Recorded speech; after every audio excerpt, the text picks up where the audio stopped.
sun sets, the Philadelphia skyline stands out against the evening sky. A look from the Jersey side across the Delaware River at the city of brotherly love. The Mets wrapping up their three-game set against the Philadelphia Phillies at Veterans Stadium. Hi again, everyone. I'm Matt Loughlin. Thanks for joining us for Mets baseball here on Fox Sports New York. Spaceman John Olerud. But there's good reason and good news for his absence. John left the team last night, headed back to New York, because his wife Kelly has gone into labor delivering their first child. So long distance. We wish the Oleruds the best of luck on the birth of child number one. The Mets will try to make it 2 in a row tonight, and if they are to come away with the victory, the starting combination in the battery department will play a large part. For more on that, upstairs we go to Howie Rose and Fran Healy. All right, Matty, thanks. Let's talk about the pitcher first, Al Leiter. This is the home stretch. The Mets are in a pennant race, and Al Leiter is pitching solid home stretch baseball, particularly on the road. He has been a real gamer for the Mets. He has been one of their stoppers. He's 14-5 in the year, and as you just mentioned, Howie, he has been real tough on the road. Leiter, on Friday night last week, stopping the tough Atlanta Braves, a big victory for the Mets. He has to step up once again tonight because of victory here. The Mets win the series and head north to Montreal. But Leiter has broken a lot of bats. If he's on tonight, he's going to be tough on the Phillies. We talked about his success away from Shea Stadium. Look down at the bottom of your screen there. 1 no decision and 5 wins over his last 6 starts on the road. The other half of that battery, Mike Piazza, who is as hot a hitter as the Mets have had in a while, as he tries to carry them offensively through these final 2.5 weeks. He's been doing a good job so far swinging that bat and also handling the pitching staff. But number 31 is known for his offense, one of the most potent offensive players in all of baseball. Against Tyler Green, the starting pitcher for the Phillies tonight, he hit 2 home runs this year. He has 3 throughout his career against Tyler Green. And Mike Piazza on fire and playing here at the Vet. And you got to take a look at his career stats here at Veterans Stadium in Philadelphia. You know, the funny thing is, you take a look at that career average against the Phillies. He's .334 lifetime against the entire National League, never mind Philadelphia. And since becoming a New York Met, Mike Piazza is hitting an even .350. Final game of a 3-game... My biggest weakness... Balls and strikes with Eric Gregg at first, Joe West at second, and Jeff Kellogg, the umpire, at third. It's the rubber game of a 3-game series, and for Tyler Green, a New York Met lineup that will look like this is coming right up. Tony Phillips leads off in left field, followed by Edgardo Alfonzo at third. Matt Franco at first base rather than John Olerud, who's back about to become a father for the first time. Mike Piazza in the cleanup spot.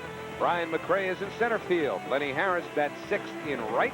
Carlos Baerga is at second with Ray Ordonez at shortstop. And Al Leiter will be in search of his 15th win of the year. But first, Tyler Green missed all of 1996 because of shoulder surgery. Came back last year and split his time between Scranton, that's in the International League, the AAA level, and with the Philadelphia Phillies. And this year, spent some time on the disabled list again. From the end of July until the end of August, he had swelling in his right elbow. And all told, Tyler Green has really struggled lately. He's lost his last 5 decisions, which ties the longest negative stretch of his career. And the first pitch to Tony Phillips, taken for a strike. And before the All-Star game, Green had a 6-4 record. Highly touted young player. He was a #1 draft pick. As you look at Tony Phillips' numbers, he was a #1 draft pick for the Phillies back in the early 90s, but boy, have injuries set his career back. In the dirt, a ball and a strike. Back in 1995, he actually appeared in the National League, or on the National League All-Star roster. He was the Phillies representative that year in the All-Star game. Look at that ERA, first inning. No one in the major leagues has struggled that badly at the start of games. Oh, 1-2 now to Phillips. You have an ERA like that, you almost have to pitch around everybody in the first inning. Tony Phillips has been in a batting slump, as have several of the New York Mets. Just tells you what Alfonzo and Piazza in particular have done lately to carry the club offensively. Phillips only hitting .214 since the 9th of August. As a Met, he's batting at .241. But yet Tony still manages to get on base. At least his share. He'll climb out of more deep holes, 0-2-1-2, than probably anybody on the ball club. And here again, he was behind 1-2. Now the count's full. Phillips' on-base percentage, .361. You'd still like a little more than that from a leadoff hitter, but given that his batting average is 120 points lower than that, just indicates that Tony Phillips could be a pretty tough out. And again, he finds his way on. So once more, behind in the count, Phillips works out a walk. And behind Tyler Green tonight, the Phillies set up with Roland, Relaford, Lewis, and Bronya in the infield. McGee, Glanville, and Sefcik left to right in the outfield. Estalella behind the plate. Relaford with those 22 errors in 128 games. Phillies are high on Relaford defensively. Offensively, he has struggled. So Tony Phillips aboard with Edgardo Alfonzo at the plate. Fonzie was able to joke about being plunked on the batting helmet last night by Curt Schilling. Just popped right back up. No injury. And very little pain. Asked Fonzie probably about 2.5 hours before the game tonight, feeling okay? Are there any lingering symptoms? He says, no, there haven't been any. He got up, went to first base. That was the end of that. He bounced up, almost like he was insulted that somebody would hit him in the head. Went into kind of a Rambo pose. He said, tough guy. Low, 2-0. So Tyler Green walks the leadoff man. Now he's behind Alfonzo. 2 balls, no strikes. Chicago Cubs are playing tonight. They'll get started about an hour from now at home against the Pittsburgh Pirates. Mets and Cubs tied for the wild card. 2 up on the Giants. And the Giants are idle this evening. Low, ball 3. So Green getting into some early hot water. Oh, we showed the graphic of his ERA in the first inning. Terry Francona, well aware of that inflated ERA. On average, Green will walk about a batter every other inning. And the fastball, 3-1. And that's a high ratio because obviously it computes to more than 4 per 9 innings. Your real good control pitchers will be somewhere in the vicinity of 2.5 per 9 innings. And your elite pitchers, your Greg Maddux, Rick Reed types, are just a little more than 1 batter walk per 9 innings. 3-1 on Alfonzo. Phillips not running, and ball 4. So Green's walked the first 2, and that'll bring up Matt Franco. You kind of tolerate the walks, or it's easier, I guess, to tolerate the walks if it's a hard throw.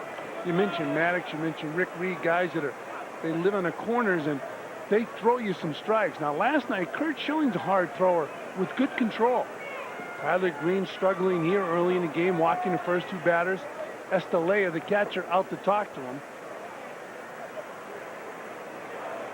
So now Green will go after Matt Franco, who makes his 5th start at first base this year. In fact, this will be the first game unless, and there's really no way that you would imagine John Olerud would witness the birth of his child, hurry down the turnpike, get here for the latter stages of this game, and then go up to Montreal. Don't know whether or not, should the baby be born any time now, John would join the Mets tomorrow. But Matt Franco out at first base as he executes the sacrifice. 1-4 if you're scoring. So this will be the first game that John Olerud does not appear in this year. Franco gets the bunt down, and the Mets have 2 runners in scoring position. And even though it's the first inning, a decision here. What do you think? Will they pitch to Piazza with first base open? Well, managers manage differently in the first inning than in, say, the 6th, 7th, and 8th. I know one thing. I'd walk him. But the Phillies are going to go after him. He hammers the baseball here at the vet. Like every other ballpark, I guess. Brian McRae, a switch hitter on deck. Better from the left side. And Piazza way out in front of the changeup. Oh, it's not an insult to... Well, I guess it would be an insult to Brian McRae or any other hitter when they walk the hitter in front of you. But Piazza is batting .517 during the current 8-game hitting streak. He's been absolutely on fire. He and Alfonzo have carried the Mets. And McRae is having a good season. Remember, 2 home runs by Piazza against Tyler Green at Shea Stadium this year. Good stop there by Bobby Estalella. That came on the 18th of July, a game that the Mets would win 7-0. And sometimes when you try to pitch around a guy like Piazza, you throw that breaking ball in the dirt. Estalella made a nice block.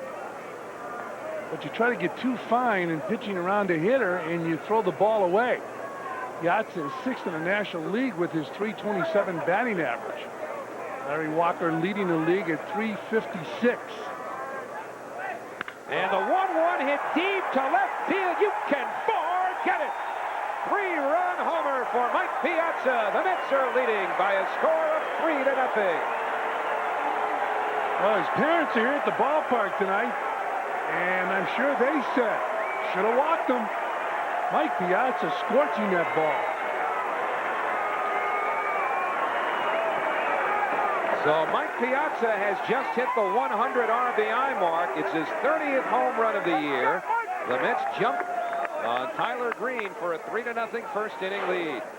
This ball said, hit me, and Piazza crushed it. And he knew it was gone. So did everybody else on the field. Ryan McRae goes the other way, angling foul and out of play. Want to please your parents? Well, this is the way to do it if you're a baseball player. First clean up your room, then clean up the bases. Well, his dad was the guy who worked a lot with him while he was growing up in the Pennsylvania area, and got him involved in baseball, worked hard with him. He said a big influence on his life was Ted Williams. Read Ted's book. Ted also showed up at his house one day. When he just showed up, was he in the neighborhood, so he dropped in? His dad invited Ted over, and somebody told Ted that Mike was a good hitter, and Ted wanted to meet him, and was over at the house and met him, and whoever said Mike was a good hitter should have been a scout. Shows you what scouts know, or at least the scouts that watched him. He was a 62nd round pick. Yeah. And he told me that in high school he had good years. He was all-state in Pennsylvania, but when he got into college, and again, college was a favorite in Florida to Tommy Lasorda. And Mike ended up as a backup first baseman. Didn't play for Miami. Ended up at a junior college and struggled there. Well, a fastball misses inside to McRae, and so Tyler Green has run a full count now. The only out recorded on a sacrifice bunt by Matt Franco. And that's lined to right. Well, Brian McRae's got a base hit.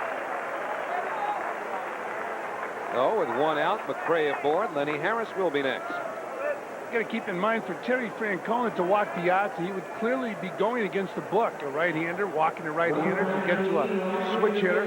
He would, but we talk about this so much. In fact, there's going to be some more talking out on the mound as Terry Francona sends Galen Cisco out to try to settle down Tyler Green. I know you talk about this a lot. If it's a tie game now, it's the first inning. If we were tied in the 7th or 8th inning, I don't think there's any question that Terry Francona puts Mike Piazza on. What they would have done late in the game, they would have put Piazza on and brought in a left-hander to move Brian McRae to the right side of the plate. But Terry Francona, like all managers, you manage a different way early in the game. You figure you have time to catch up. And you also want, as you look at Mike Welch throwing in the bullpen, you want to show your players you have confidence that they can play big baseball as opposed to little baseball. And of course, the situation is different for Terry Francona. His Phillies are out of the wild card chase. They're just essentially playing out the string and taking some notes for next year. Bobby Valentine hopes the bubble doesn't burst on his wild card run, as the Mets tied with the Chicago Cubs with 16 games remaining. Gray back to first.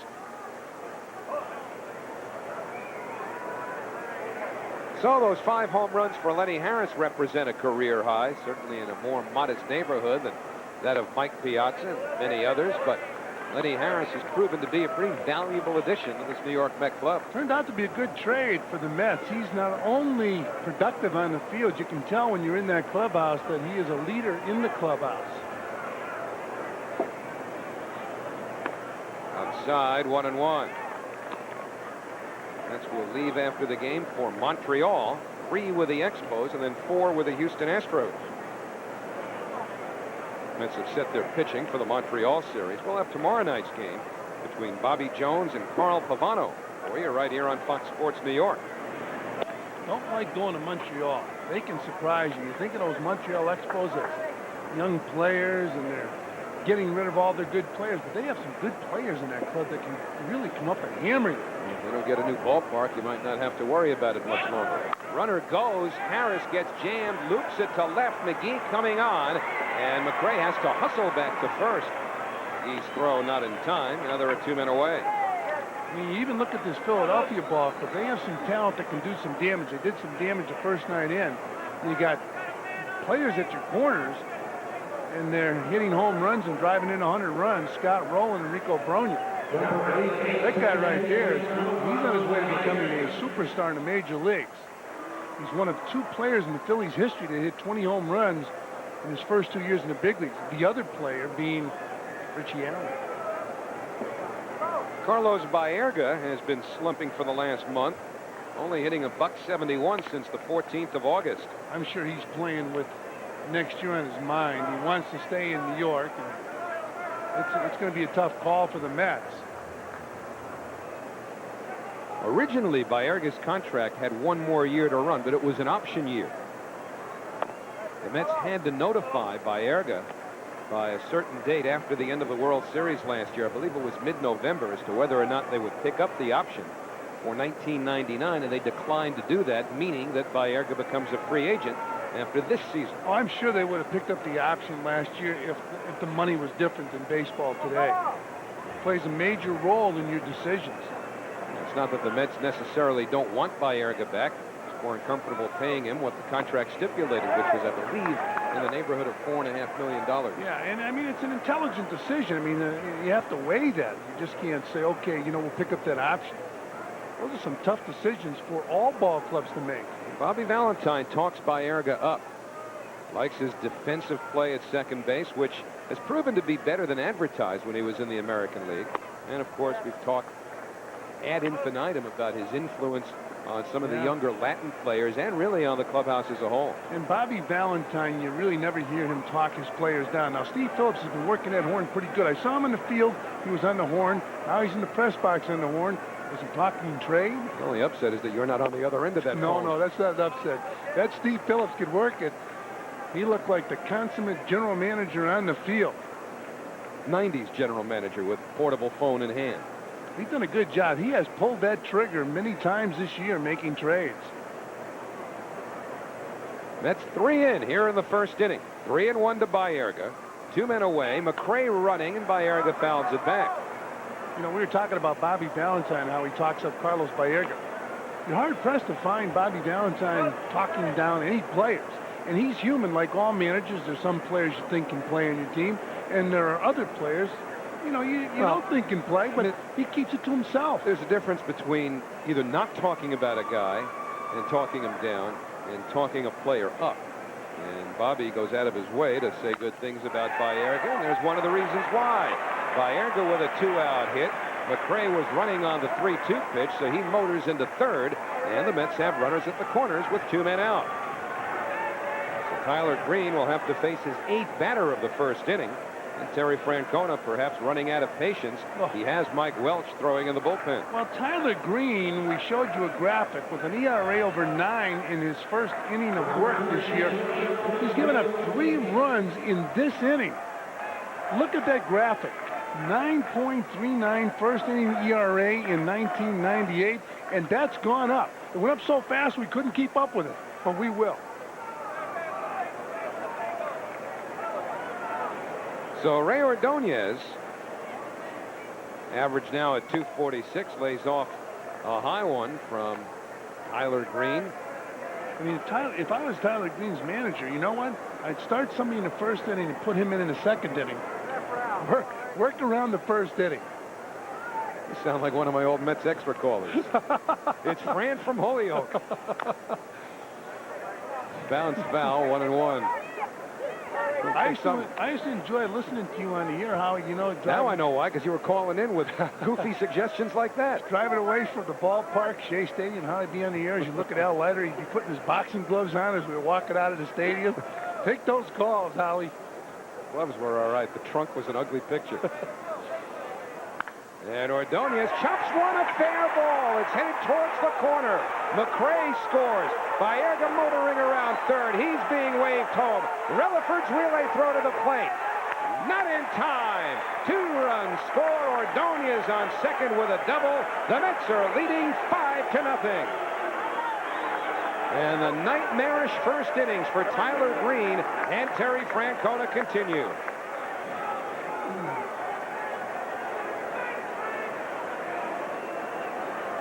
So Green has now given up 5 in the first inning. 2 runs, or at least 2 men are out. And here's how the latest 2 runs scored. Right down the third base line, out of the reach of the diving Scott Rowland. McGee picks the ball up, gets it back. Yeah, nice throw from Relaford, close at the plate. Estalella made contact with Baerga's arm. I was concerned that Baerga would hurt his arm when he did that head-first slide. The last place you want to slide head-first, home plate. Catcher's got too much equipment. Well, Al Leiter might have a light batting average, but if he looks a little chunkier at the plate, it's because he's got 5 runs stuffed into his pocket, and he hasn't even been on the mound yet. Thought you're getting on this guy's weight. He's in good shape. Absolutely. Does a lot of running with the pitchers. That's a lot of runs to carry to the plate with you, though, for a pitcher.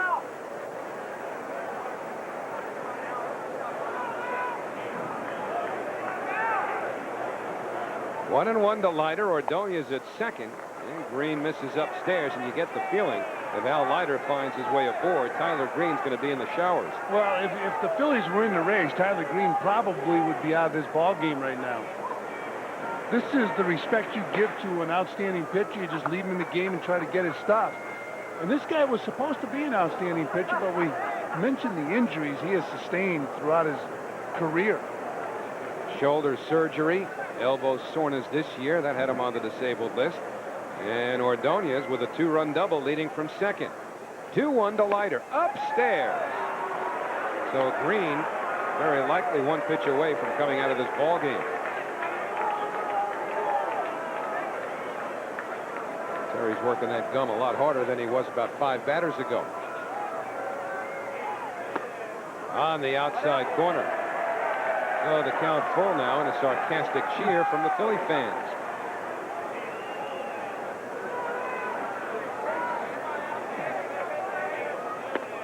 Leiter goes down on a payoff pitch, and the side retired.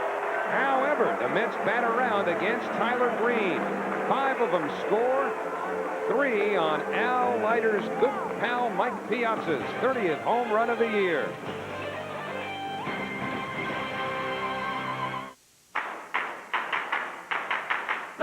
As a business traveler, join Nat. 173. And he's handled Leiter pretty well. 7 for 16 lifetime against Al. On the outside corner, a ball and a strike. Glanville has been to bat more than any other National League player. 608 official at-bats. This will be 609. And for Glanville, an unproductive AB as Ordonez throws him out. Well, when you go on, you have 5 runs in the bank as you look at Leiter's stats, which are very impressive. 14 and 5 on the year. And he has done a fine job throwing strikes, quality strikes, dominating strikes. He has a 5-run lead with his stuff. Just throw it over the plate the way that ball moves. Fastball right down the middle of the plate to Kevin Stefcik. Stefcik has had hits in the last 12 games that he started. That's not to say that he has a 12-game hitting streak, because he got in as a pinch hitter last night and flied out. And now he grounds to Alfonso. Quickly, there are 2 Phillies gone here in the first. Even with the catcher's target, you really don't have to be that fine. You can sit over the middle of the plate, and the defense behind Al Leiter looks like that. The Mets have only 5 errors in the last 14 games. You see Matt Franco at first base. Baerga, Ordonez, and Alfonso fill out the infield. Phillips, McCray, and Harris left to right in the outfield. Piazza behind the plate. The unearned run has been very important to the Mets. Rowland goes after the first pitch. Ryan McCray takes a circuitous route to the ball, but gets there anyway. Well, Pelly, you just went on a tour of Veterans Stadium. But reason to smile. He's got the baseball. And maybe a strawberry on that artificial turf. Dad has to suppress a smile. Nothing across for the Phillies, and at the end of 1 at the vet, all New York. Gang members drive around at night with their headlights off, and when someone goes to flash them their high beams to warn them... Isn't there another story about a guy with an axe hiding in a woman's back seat? Is what we call an urban legend. From the producer of I Know What You Did Last Summer. The idea of an urban legend serial killer is a stretch. Urban Legend. Bloody Mary. Rated R. Opens everywhere September 25th. A month ago, my son Charlie drew a family portrait. I was the one on the couch. That's when I started taking Ginsana, a natural supplement. Ginsana every day gives me energy that lasts. Trying to slap the Phillies alive. Well, the Mets have already clinched the season series against the Phillies, which ends with this game. Mets have won 7 of the previous 11. So Green will go after another batter that he walked in the first inning, Edgardo Alfonzo.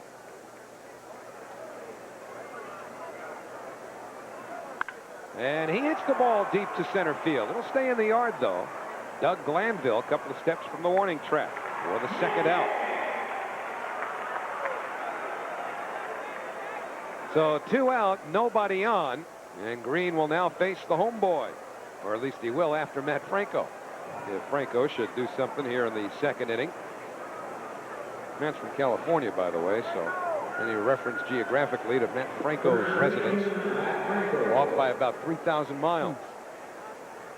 You can tell because of the pass list, too. You go to California, Matt's got everybody out there. 40 tickets. That's when the players negotiate their own deals. The agents are not involved.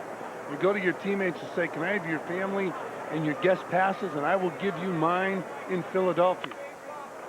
To the right side, nice stop by Bronya. Green gets over, and the side retired. So Rico Bronya continues to show his outstanding range at first base. Met fans saw that for a few years. Franco robbed by Rico. Still 5-0 New York. Championship boxing's coming back to Madison Square Garden at the theater on Tuesday, September 22nd. 2 championship belts on the line in an all-star card featuring the IBF champ Sugar Shane Mosley, Angel El Diablo Manfredi, and Bronx native Lou Del Valle. Order your ringside seats today. Call Ticketmaster at 212-307-7171. Rico Bronya takes ball 1 from Al Leiter as we start the last of the second. 1-1 now to Rico. First baseman since Bill White with the Phillies to drive in over 100 runs. White did it back in 1966. And they played at the old Connie Mack Stadium. And now they're hoping to get a brand new ballpark here in Philadelphia. There's nothing anywhere near being secured in terms of plans. They're starting to talk about it. They used to have... Matt Franco will take it himself. Rico hustled all the way down the line, but that's the first out. They used to have 2 major league teams here in Philadelphia, the Athletics and the Phillies. 2 major league stadiums. Now they have 1, but they want a new one. Well, remember when this was considered state of the art? This one, Cincinnati, the one in Pittsburgh. And Howie, I'm sure you were applauding these stadiums when they were built. Never liked them. Come on. Absolutely, I'm telling you, never liked them. I don't know anybody who did. It was so antiseptic. I mean, you could stand on the pitcher's mound in some of these places. I think most notably, Cincinnati and Pittsburgh. You could stand on the pitcher's mound with your back to home plate and not know what park you were in. Mark Lewis got jammed, and Alfonzo throws him out quickly. 2 men away. So Leiter's got the first 5. This copyrighted telecast is authorized under television rights granted by the New York Mets solely for the private, non-commercial use of our audience. Any publication, reproduction, retransmission, or other use of the pictures, descriptions, and accounts of this game without the express written consent of the New York Mets and Fox Sports New York is prohibited. Tommy Agee not in the ballpark tonight. However, this is something of an anniversary for Tommy and the rest of the 1969 Mets. Strike 1 to Wendell McGee. Today's September 10th, and it was on this date in 1969 that the New York Mets went into first place for the first time in their history when they beat the Montreal Expos in the first game of a twilight doubleheader. They would also win the second game and in play that night. One full game ahead of the Chicago Cubs, and they never looked back. Here we are 29 years later, and the Mets and Cubs are neck and neck again, this time for a wild card. Fouled back by McGee, 1-2. Kenny Boswell singled home Cleon Jones in the 12th inning of the first game of that Twine-Nighter to lift the Mets to heights they had never before visited. Now, announcers do a lot of reading off of notes, but Howie Rose is not using a note for those facts right there. I can see you. That's your childhood. That's, you know what this reminds me of? That's being 15 is what that's about. This reminds me of a gentleman I worked with who's in the Hall of Fame, baseball announcer Mel Allen. Mel used to talk about the Yankees the same way as if it was happening right then and there, and you're doing it again. Yeah, but Mel grew up in Alabama. 1-2 to McGee, breaks his bat. Alfonso comes up with the ball. So Alfonso throws out McGee. The head of the bat winds up in short left field. The handle's been picked up by the bat boy. And now the teams will exchange sides. Don't get a splinter there, Joe. Al Leiter's sawed off the first 6 Phillies. And at the end of 2, it's 5-0 New York. This is the steering wheel of a dragster. As we go to the 3rd, here is Mike Piazza, who has driven in 3 of the first 5 with his 30th home run, 100 RBIs. So how about these numbers now on Piazza? A .350 hitter since joining the Mets. Now that's up a notch after the home run. 21 homers and 65 RBIs, and that's all in 94 games, including this one. Piazza came into the game on an 8-game hitting streak. Obviously, that's now been increased to 9. And he's tied for 6th in batting in the National League. And he yanks that one. Will this one stay in the ballpark? Wendell McGee has room. That's a just missed it. But this guy's career is so impressive. I'm telling you, if you ever got behind the plate and didn't have a swing of bat, to look at what he has done. Incredible statistics. You're just using yourself to excuse yourself and praise him. No. That's a good swing. He just missed that ball. But, I mean, you look at some of the great catchers, great hitting catchers, Campanella, Yogi Berra, Johnny Bench, Bill Dickey. Their stats don't compare to Mike Piazza. Not even close. Ryan McRae fouls it back, 0-2. I mean, a few years ago, he was challenging Tony Gwynn for that batting title the last 2 weeks of September. You see, Tony Gwynn got hurt last night. He's going to be out 7 to 10 days with a bruised thumb. But the Padres feared was even worse. They were afraid he might be out for the year, including postseason. And the breaking ball, 1-2 on Brian McRae. We're always showing you pictures of Brian's dad, Hal, the batting coach for the Phillies. Well, they got together today. They had lunch at Old Original Bookbinders, one of the most famous restaurants here in Philadelphia. Yeah, but the problem Hal told me is he's always nervous going in because he's not. For what, Bookbinders? No, he's not sure. Any restaurant he goes in with Brian, he's not sure. It's usually a first-class restaurant. The check's going to be pretty large, and he wants to hear from Brian before we go in. Dad, I got the bill. He said he waits to the end. Bounce to the right side. Lewis throws him out. 2 men away. Didn't stick around long enough to see who picked it up. New York Mets baseball is brought to you in part by your Tri-State Ford dealers. Expect more, get more. Let your Tri-State quality Ford dealers show you why there is more to afford. Well, Veterans Stadium in Philadelphia has had something of a makeover. Seats used to be different colors here. Now they're all one shade of blue. Lenny Harris lays off breaking ball. Lenny fly to left field in the first inning. They have to figure out a way for Tyler Green to ignore the first inning. Well, if he doesn't figure out a way, Terry Francona is going to figure out how to ignore Tyler Green.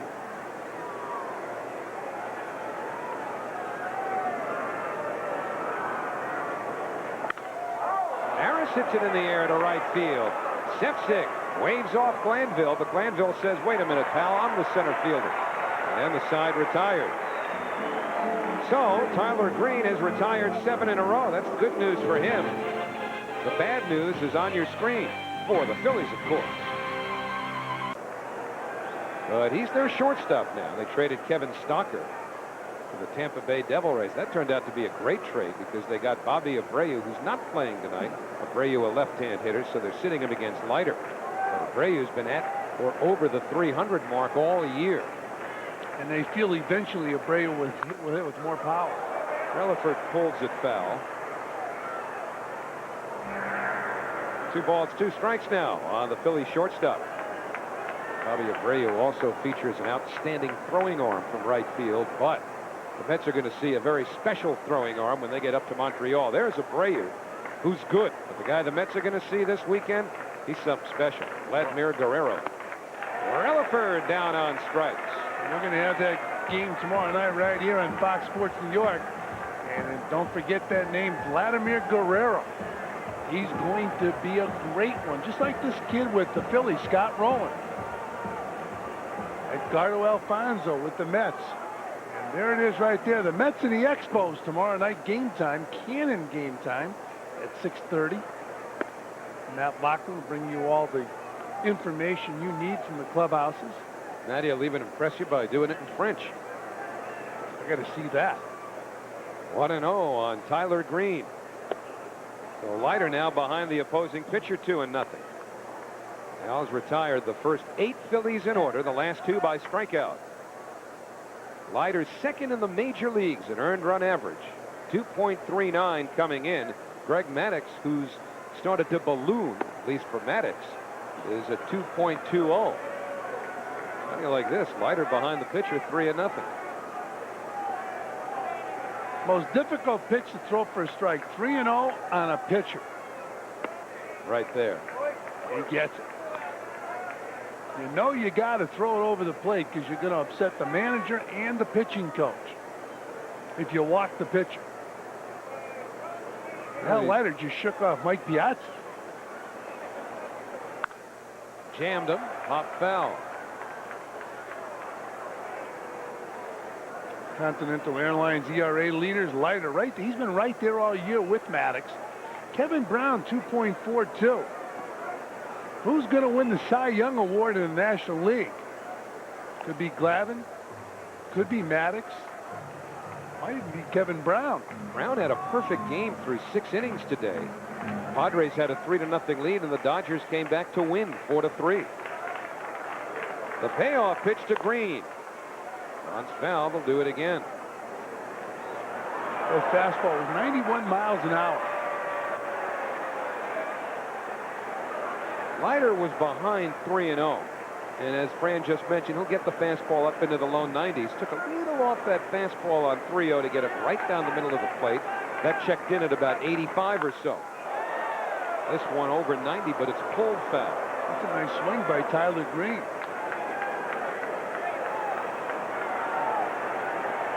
Well, the only guy who's made Leiter work at all first time through the batting order is the opposing pitcher, Tyler Green. To give Al Leiter a 5-0 lead, if he throws strikes, no way the opposition's going to come back. His stuff is so good, he can throw quality strikes with a lot of ball movement. Stay with us anyway, folks. We'll find some suspense for you. And the payoff pitch swung on and missed. So you want a head start on the suspense? All right. Those superstitions don't work. Leiter's got a perfect game going through 3, all right? That's it. He's gotten the first 9 Phillies in order. He struck out the side here in the 3rd, and he's got a 5-0 lead. Earn frequent flyer miles and hotel points for your business stays at Hilton. It's called double dipping, and it's available only to Hilton Honors members. Call today for reservations at over 400 Hiltons worldwide.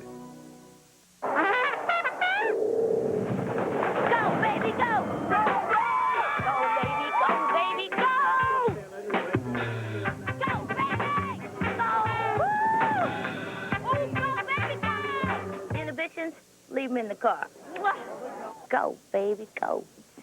Come on out to Belmont Park. Fall season starts Friday, September 11th. Watch Saturday's Man of War Stakes and get a free Belmont baseball cap. The New York Racing Association at Belmont Park. What a ride. This could be my lucky day. Right.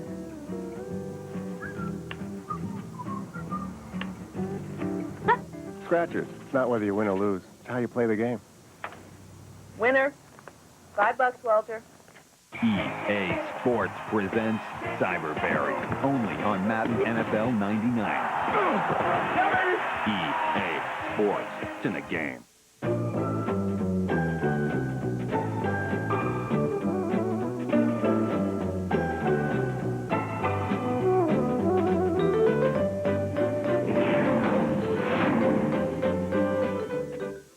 The Mets visit the Expos tomorrow at 7 on Fox Sports New York. New York Mets baseball is brought to you in part by Omnipoint, 100% digital, 0% hassle. Fourth inning, the Mets scored 5 in the first inning when they batted around. There hasn't been a hit since by either side. So as we go to the fourth, 5-0 Mets. Here's Fran Healy. All right, Howie. Carlos Baerga leads it off in the fourth inning for the Mets and takes down low from Tyler Green, ball 1. The Mets in pursuit of their 82nd victory of the season.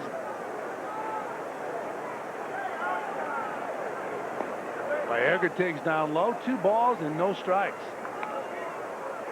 Baerga will be followed by Ordonez and then the Met pitcher Al Leiter. Final game of this 3-game series here at the Bet, and then it's off to Montreal. Popped up, foul territory. Scott Rowland with plenty of room makes the grab. 1 down. And we got everything here on Fox Sports New York, and we have guys that will dance when they're sitting down. He was dancing to Philadelphia Freedom a little while back. He was, with Philadelphia Freedom, he was bobbing his head in sync. This also is the product of a lot of hard work.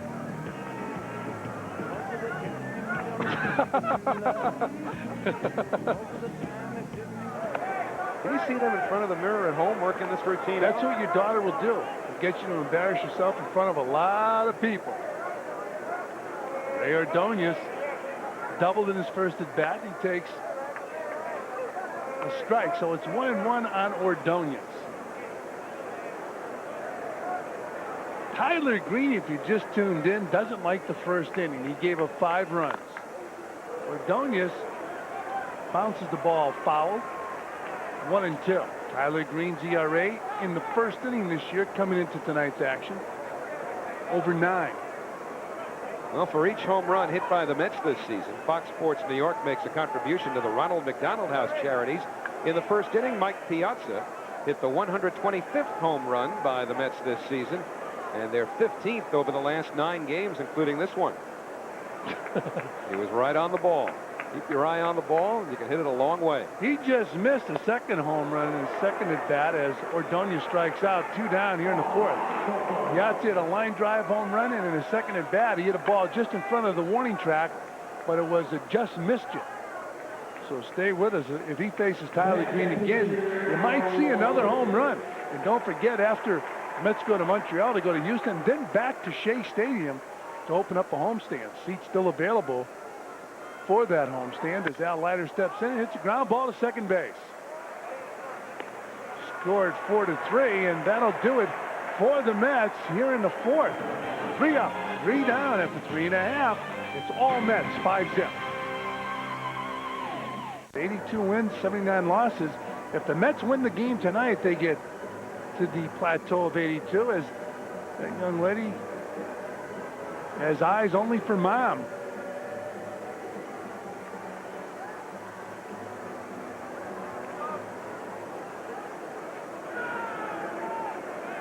Yep, Pop, second class. Mom's the MVP in that family. Like in all families. At least her nose is. That's a great shot. Oh, give me those glasses. Hey, that's the old Mo Howard move there. I like that. And Doug Glanville steps in and takes a strike. 0-1 on the Philly shot. There it is. Just a moment. He turned for one moment, grabbed a hold of Dad's nose. Why, you. Down and in. Now she's got both of them. A doubleheader. Give me the glasses. You've worn those long enough. 1-1 on Glanville. Swung on and missed. 1 ball and 2 strikes. 173 hits. Harry the Hat Walker, one-time manager of the Houston Astros. Pretty good hitting coach for the Pittsburgh Pirates. Al Leiter throwing a breaking ball inside. He go around. Yes, says Eric Gregg. He punched him out. So Al Leiter now with 4 straight strikeouts. Struck out Bobby Estalella, Desi Rutherford, Tyler Green, and now Doug Glanville. Not only did the bat go around, Glanville went around. And Eric Gregg gave him the old punch out. Leiter's retired the first 10, the last 4 by strikeout. Kevin Sefcik, the batter, takes the breaking ball. Up high, ball 1. 1-0 on Sefcik. Rounded out to third base his first time up. He pulls that one foul. 1 ball and 1 strike. Sefcik, with that .328 batting average, has been to bat 131 times this year.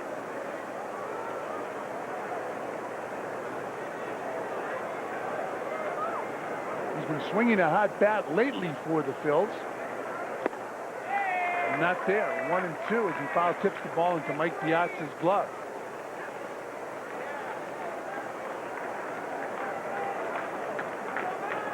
One ball and 2 strikes on the Philly right fielder, 1 out. He gets severely jammed, and there goes another bat. I don't think there's a pitcher in the National League that breaks as many bats as Al Leiter. Well, we certainly haven't seen one, at least not as consistently as Al Leiter has broken bats this year.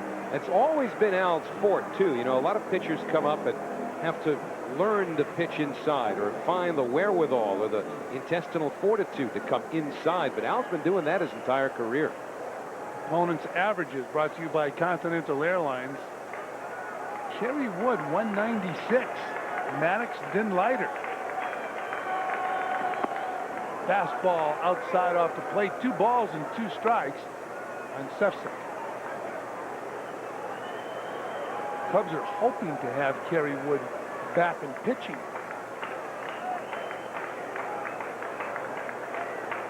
And a 2-2 pitch. Pulled to the left side, base hit. So Sefcik, who thought it was going to be an Ordonez throw to first, wasn't able to round the base. He was busting at the first base. So that's the first hit of the game for the Phillies.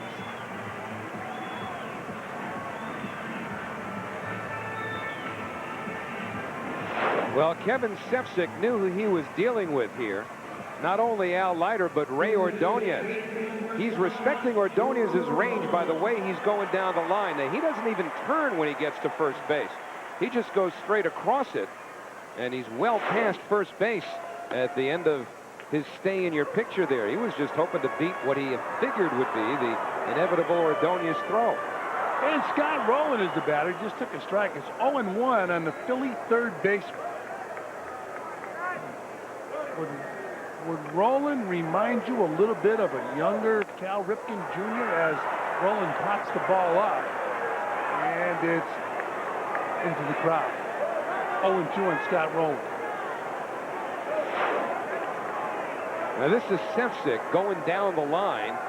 Pardon me, Al Leiter's reaction. Now, 4th inning. Al's not really thinking about no-hitter, perfect game, anything like that. We're having some fun with it up here, given that we've never had one. The Mets franchise has never had one to talk about, so might as well start early. So Sefcik leading off first base, being held on by Matt Franco, and they check him. Scott Rowland with 102 RBIs. He had 100 so far, 157 hits. Up high. 1 ball and 2 strikes. Has struggled against Leiter so far in his career.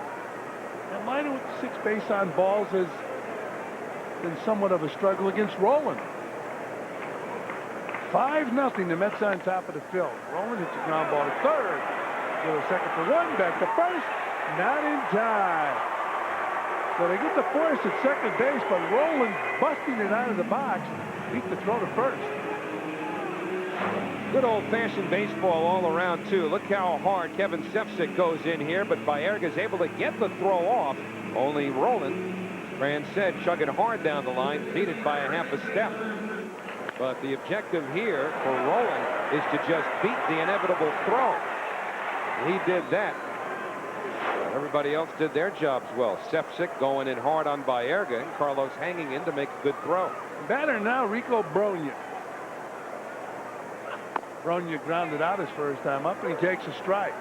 Rico doesn't think so. Rico was in his I'm ahead in the count 1-0 mode. And then he took a turn back and happened to see the right arm of Kerwin Danley in the air. Rico with 20 home runs this year, and he has 101 RBIs. He takes down low, 1-1. He didn't have the nerve to look that time. He knew that was ball one.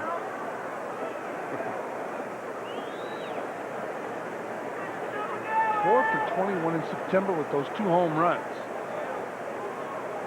He has 9 RBIs in his last 8 games. Roland leading off first. Rico takes inside. 2 balls and 1 strike. A nice night here in Philadelphia for a ball game. Final game of this 3-game series. The warmest of the 3 nights the Mets have been in Philadelphia. A little cooler in Montreal this weekend, though. Ball hit hard off Matt Franco's glove, but Baerga's there. Got him. And that'll do it for the Phillies. They strand a runner. They fail to score. We played 4 here at the vet, and it's 5-zip, New York.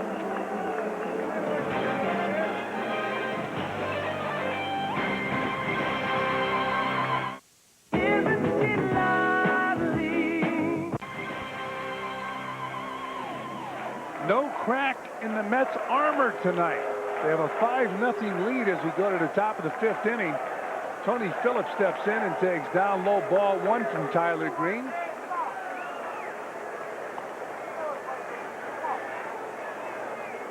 Tony Phillips in his ball game has walked and he's grounded out. I mentioned the series in Montreal. Then the Mets play 4 games against those Astros in Houston. Phillips takes a strike. We'll have all 4 of those games here in Fox Sports New York. Then a day off, and the Mets resume play at Shea Stadium. 5 games left at Shea. Seats still available. Down low, 2-1. Bobby Valentine counting on Met fans as the Mets pursue the wild card. A lot of them at this ballpark tonight. Might have heard the Let's Go Mets chant breaking out. The Philly fans trying to get them to tone it down. Wayne Corbett was at the game tonight. That's about twice Corbett's size. And a 2-1 pitch down low. 3 balls and 1 strike. Now the remaining schedule for the Mets: Montreal 3 games, Houston should be a good series, 4 games there. Then Florida comes into New York. Montreal follows Florida into New York, and then the Mets go to Atlanta to finish up the season. The Mets are to win the wild card. They are going to do it the hard way against some pretty good teams. There's a strike to Tony Phillips. 3 balls and 2 strikes.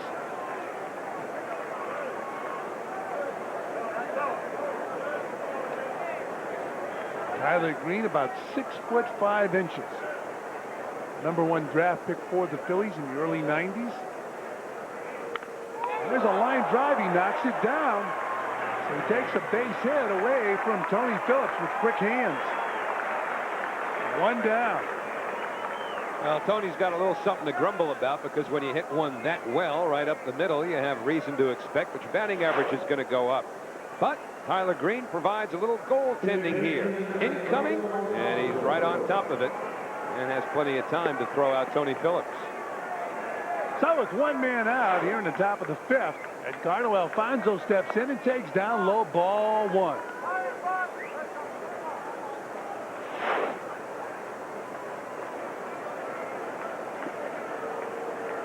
Right through the originator.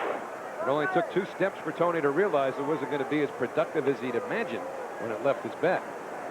Alfonso just fouled the ball off down the third baseline. He's going back to get a new bat. I'm sure that bat is broken. Never seen anybody not feel comfortable with a bat during an at-bat and walk back to the dugout and change bats. Although I did in the minor leagues see a guy who was at bat with the bases loaded, didn't feel comfortable, so he went back to the bat, on-deck circle. Here's the 1-1 pitch. Foul ball, 1-2. And this player was his first game in pro ball. He went back to the on-deck circle, took the weight, the donut, put it on his back, and started swinging it. The umpire said, get back out here. He got back out there, and on the first pitch, he hit a grand slam. Fouled off. 1 ball and 2 strikes on Edgardo Alfonso.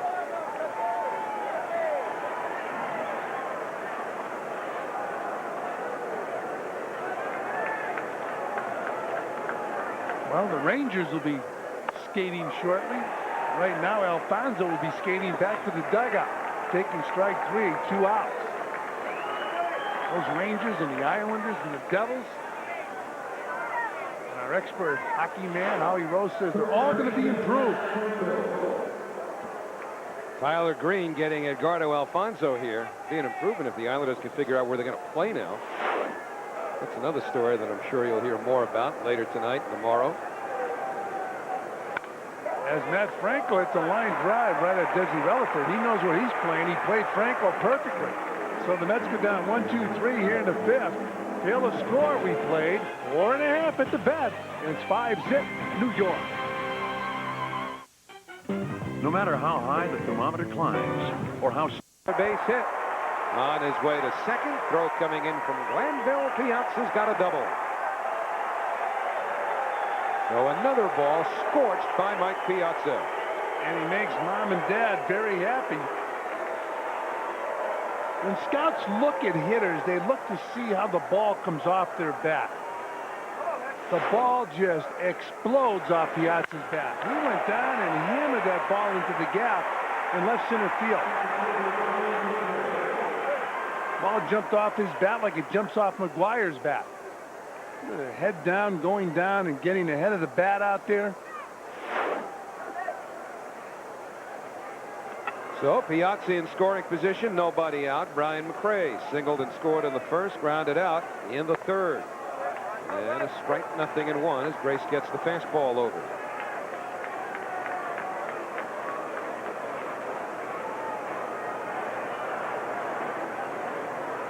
Phillies and Cubs have now moved to the bottom of the second with no score. That's over at the knee so quickly. 0-2 on McRae. Now look at these numbers for a catcher. Oh, look at these numbers for an outfielder. All over 300 with 40 home runs. He had 35 home runs, 32, 36. Just off the outside corner to McRae. The numbers speak for themselves at this point. I mean, there's almost nothing left to say to embellish what Mike Piazza's done. But he really has been able to turn around what was at least inwardly some adversity middle of this season when the fans were riding him a little bit. He said what made it easier were his teammates. He seems to really like his teammates with the Mets. And again, for all that inner turmoil, I don't know, Steve Phillips is going to have to make a pretty hard push to sign him after the season. But Piazza's hitting over 350 as a Met. I know, really. 3 straight out of the strike zone now by Mike Grace. So it was 0-2, and now it's 3 balls, 2 strikes to McRae.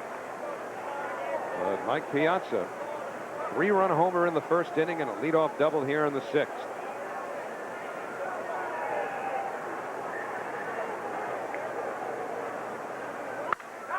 Line the other way. It holds up for McGee, and Piazza's back to second, 1 away. The Chicago Cubs did not score in the bottom of the second inning. Now 3, no score in Chicago.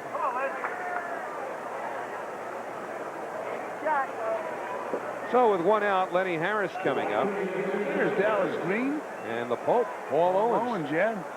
Dallas Green now working for the Phillies here and at the vet. Big D. managed the Phillies to their only world championship. Paul Owens, man on the left, managed them to the '83 National League pennant. In fact, Owens and Dallas Green oversaw the building of that championship Phillies club, which won consecutive Eastern Division championships in '76, '77, and '78. And then, of course, capped it all with that 1980 World Championship. By '83, Dallas had left to go to the Cubs as GM.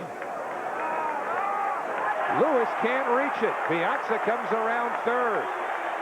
And the Mets now lead it 6-2. Two Phillies had a chance to come in contact with it. The pitcher, Grace, the second baseman, Lewis. Neither could. It's an RBI single for Lenny Harris.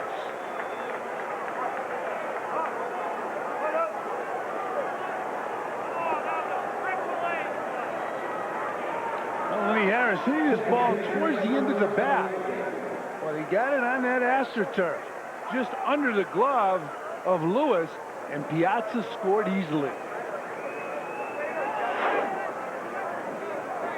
So Harris aboard now. The Mets with 6 hits in the ball game, 2 in this inning, including a run off of Grace. Baerga 1 for 2. Relaford to second, and on to first, a double play. So Baerga hits into the 6-4-3. Carlos has hit into a whole lot of double plays this year. That's his 20th. The league high is 22, but the Mets add a run to go up by 4.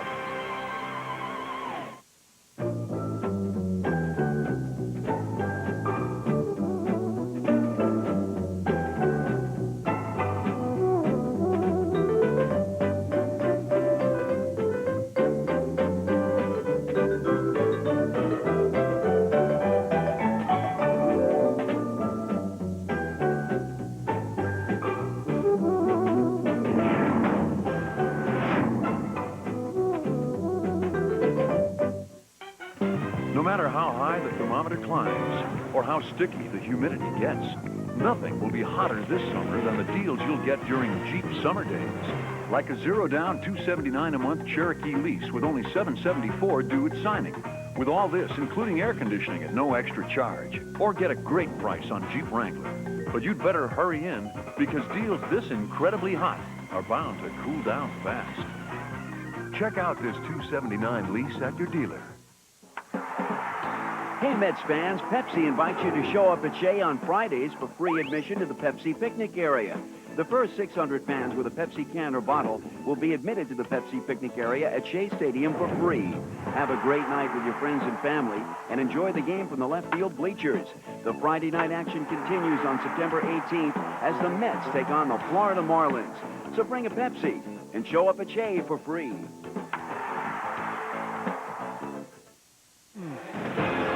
New York Mets baseball is brought to you in part by America Online, the world's most popular internet online service. America Online, so easy to use, no wonder it's #1.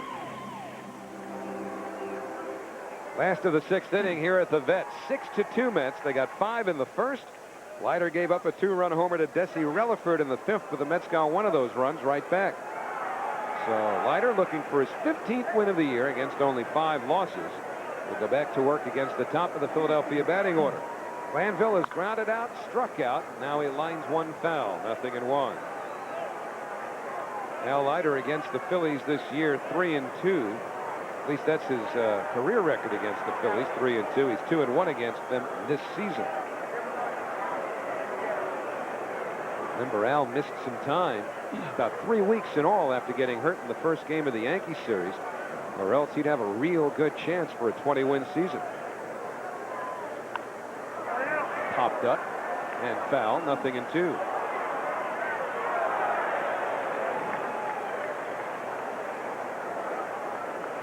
Leiter making his 25th start of the year. He has 4 complete games.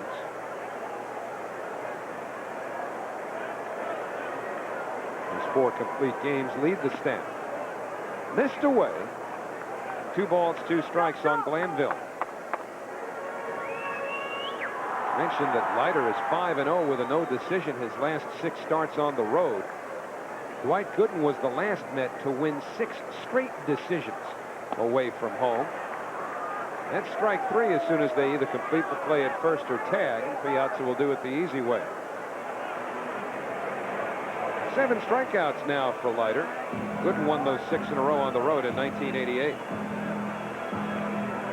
Everybody's going to be comfortable right now with Leiter on the mound, 14-5 on the year. One thing you don't want to do is kind of get too relaxed and have this Philly ball club sneak back into the game. Though they do have 2 runs on a 2-run homer by Desi Relaford. Saw Todd Hundley in the dugout talking to Bobby Valentine. Todd eligible to come off the DL on Saturday. They look like they're on the same page. I mean, we're guessing. We have no idea what they're talking about. See where Steve Phillips has received some videotape of Todd Hundley catching in Norfolk, and we'll study that videotape. Steve along on the trip. We showed you a shot of Steve Phillips before. Todd was the International League Player of the Week, their final Player of the Week of the regular season.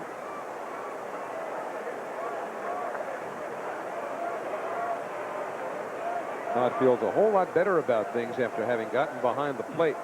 For peace of mind, never mind what happens here, it's uncertain whether or not he'll be able to make any contribution to the Mets the rest of the way this season.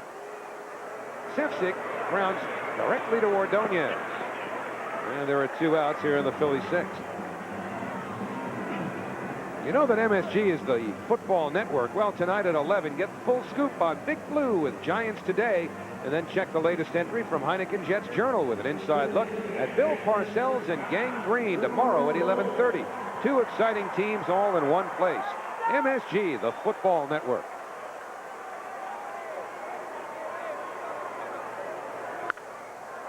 Scott Rowland goes after the first pitch. Matt Franco's going to run out of room. 0-1 to the Phillies' third baseman.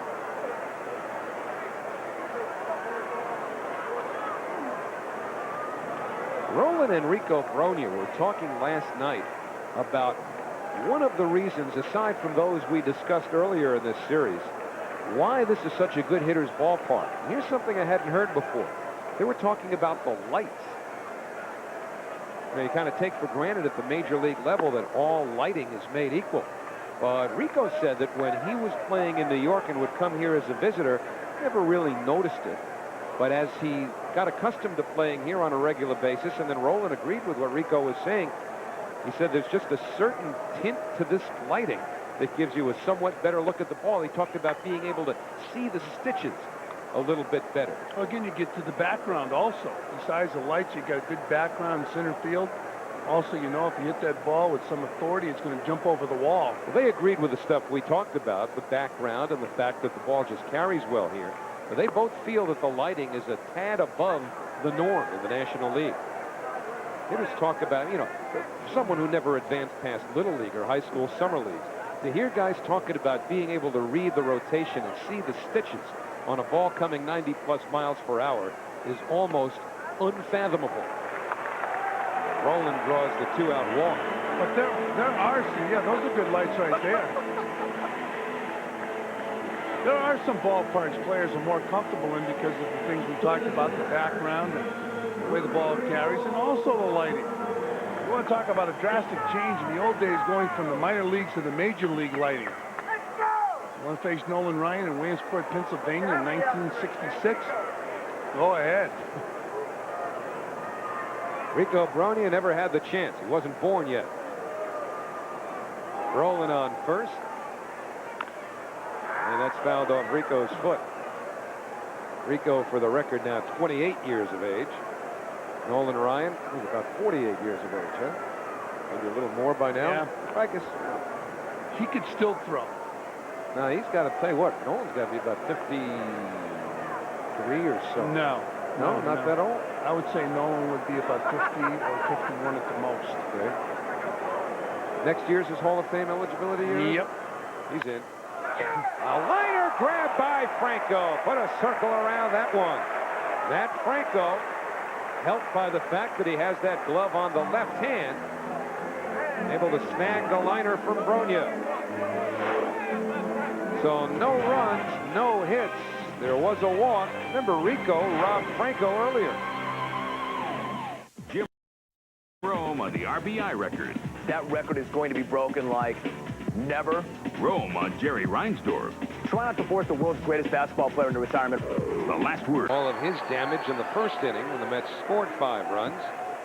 And this is the second inning that Mark Grace has been on the mound. He gave up a run in the 6th inning. And that shot right at Lewis. One away. Well, Matt Franco made a nice play taking an extra base hit away from Rico Brogna. Brogna hitting the ball hard off Al Leiter. And Franco making a super play. And Rico Brogna took a hit away from Matt Franco earlier in the game. So payback, Rico.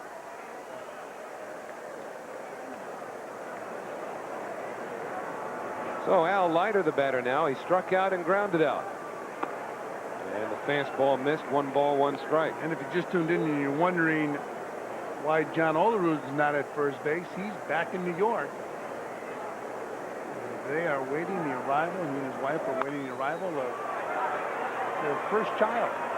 John left after the game last night and went back up to New York. No word yet on when he'll rejoin the team.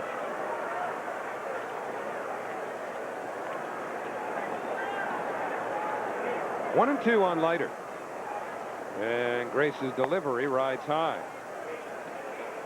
John was saying a couple of weeks ago, as the due date of September 5th was approaching, that he imagined he would take about 2 days away from the ball club. Bobby Jones took 3 when his child was born earlier in the summer. Leiter called out on strikes. 2 men away now on the Mets 7th. First strikeout for Mike Grace. Well, this week on College Football Saturday, Mississippi State takes on Memphis. And then the Miami Hurricanes hook up with Cincinnati. And the Nebraska Cornhuskers visit the Cal Golden Bears. Check local listings for the games in your area.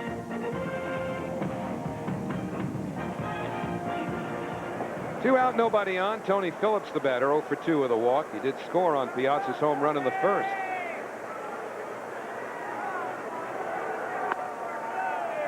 And a strike to Phillips, 0-1. Tony being played pretty shallow by Doug Glanville in center, who also shades him the other way. So a lot of room in the gap in right center for Tony Phillips. Yeah, they play him in right field to pull the ball. Usually on the artificial turf, you bunch your outfielders. The reason being, if somebody pulls the ball down the line, it's an extra base hit. The ball just rolls too quickly to get over and cut it off. We saw one the other night from John Olerud. How about this? Batting left-handed, Phillips, of course, a switch hitter. He'll distribute them equally. Takes the fastball, 1-2. Remember the other night, Glanville pulled around towards left center. Olerud pulled the ball. Drove it just past the second baseman, but it hugged that turf, went all the way to the wall. That's what Fran was talking about, needing to bunch outfielders. And the 1-2 to Phillips, up and away.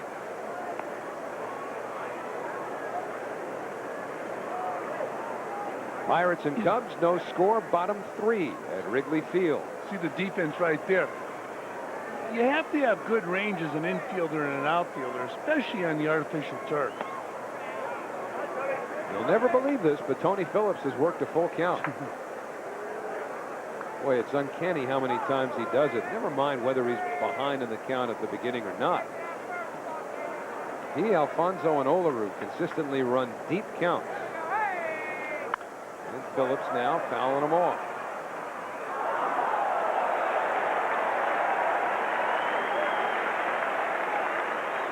Of course, two-strike hitting is a defensive art. I'm going to make it a point to talk to Tony, and I don't know if he's ever even thought about this, but see if he has any idea, roughly, from a percentage standpoint, how many pitches with 2 strikes that he swings at solely for the purpose of wasting rather than putting into play. This one is into play, and Mark Lewis, the second baseman, throws him out. Something to make a note about. Talk to Tony Phillips out over the next few days. Mets go in order in the 7th. Time to stretch at the vet. 6-2, New York. He was an ace player who gave up cards. Phillies fan trying to rile up. Oh, he's giving away stuff. The cat in the hat's giving away hats. That's a Haight-Ashbury look from the 60s. He's actually one of a group called the Philly Funsters, part of their game night entertainment crew. You'd see that hat right on the corner of Oh, here's a drive deep to left field by Mark Lewis. And Phillips never really seemed to have a comfortable beat on it. And Lewis is into second base. He took a couple looks at Brian McRae.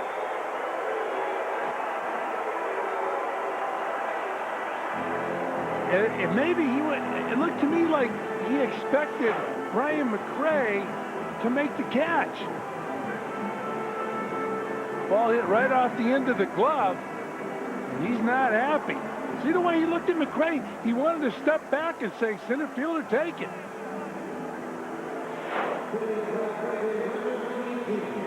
And Tony Phillips, extremely intense.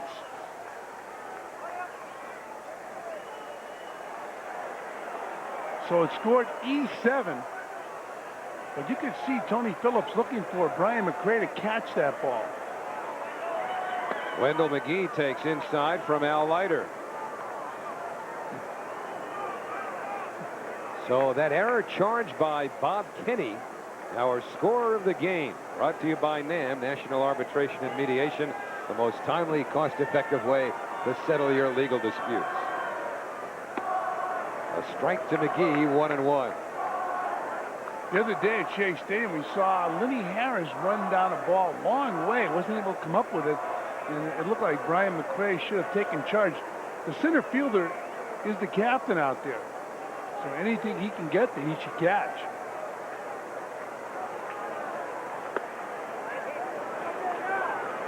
Leiter behind McGee now, 2-1. I can't believe that we couldn't hear each other because there's not a real big crowd here at the vet. You wouldn't think the sound had anything to do with it. No. At one point, Tony took his eye off the ball. To look at Brian. Never really seemed to have a comfortable track of it after that. It's popped up and playable. Matt Franco, the first baseman, makes the catch, and there's one out. Mark Lewis holds on at second. Bobby Escaleo will be the batter. The Chicago Cubs have a run in the last of the third inning at Wrigley Field. Lance Johnson with an RBI single. The Cubs won, the Pirates nothing. From the looks of things, with the Mets leading 6-2 here in the seventh, the Cubs will have to win that game to stay tied with the Mets. However, the Mets still have their own business to attend to. Escaleo fouls it straight back. 0-1 to the Phillies catcher.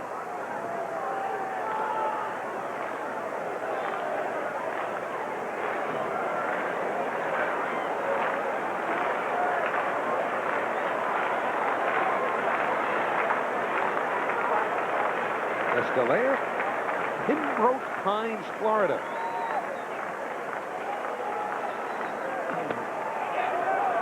Check at first base. No swing, says Eric Gregg. So many kids playing ball in Florida, like Escaleo, all year round. California, Arizona have such an edge in terms of getting to the big leagues. No doubt about it. Escaleo is a guy with a lot of power, but he's going to have to hit for a better average. He's swinging for the fences every swing. Ryder jammed him again, and he fouls it to pretty much the same spot. As a catcher, he's not a bad receiver. Occasionally balls would get by him on wild pitches that you're kind of surprised, but the Phillies are very high on him.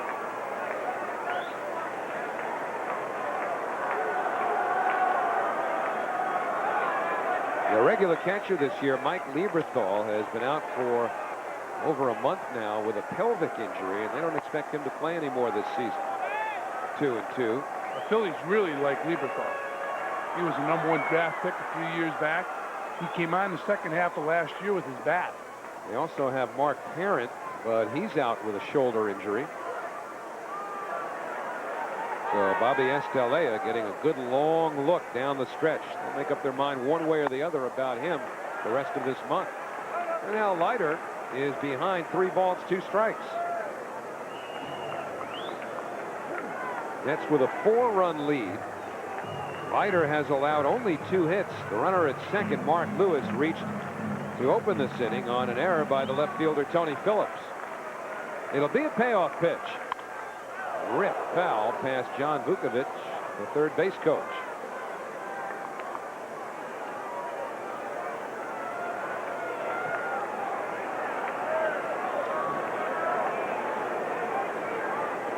Well, Bobby Estalella wants another bat. We assume he broke that one. Waited a while before figuring it out. Every now and then you got to check those bats because you have just a little crack in it. And you want to make sure you don't go to the plate with a broken bat. It's probably about 5 or 6 that Leiter's broken so far tonight. His best friend works right here at the vet. The man that makes the bats. Payoff pitch to Estalella, and he got him with an off-speed pitch.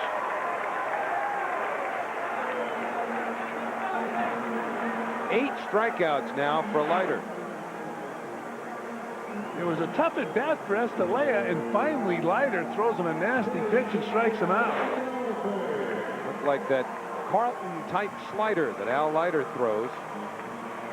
He'll throw it hard, so he takes, what do you figure, 8-9 miles an hour off his fastball with that slider. And it's still hard and nasty. You start your swing, because it's not much different than his fastball. You start your swing, and then you realize this baby's going to break around my ankles, and you can't check your swing. You go on through. If you hit it hard, you pull it foul. I saw Kurt Schilling, who could certainly appreciate a good strikeout pitch. Yeah, and in the Phillies dugout. But Schilling's just fastball, fastball, fastball. Desi Relaford homered his last time up. Shoots the bat and the ball right back at Leiter, and Al makes the wise choice. Grab the baseball. Another bat broken by Al Leiter. Ball is fine. No runs, no hits, an error, and one left. All of the night's work for Al Leiter. 7 innings in the books. 6-2, New York. This ain't Altooner's Watucket, kid, no. Now you're pouring beer in the show.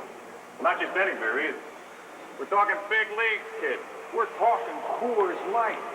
Wearing this tray out there is like waving a red flag. Some fancy fiddling here at the vet. And our musically oriented pal in the stands appreciates it. Got a pair of receivers. They even look alike. Remember those old flannel jobs? Yeah. Now you can only have one receiver in your team. You can't have two. It would be unfair. It would have been nice, though. Replicas of those 1969 jerseys with that baseball's 100th anniversary patch. So Edgardo Alfonzo facing Wayne Gomes, the third Philadelphia pitcher. It's 1-1 to Fonzie. Alfonzo, Matt Franco, and Mike Piazza scheduled up here against Wayne Gomes, 25 years old. And Alfonso's got himself a base hit.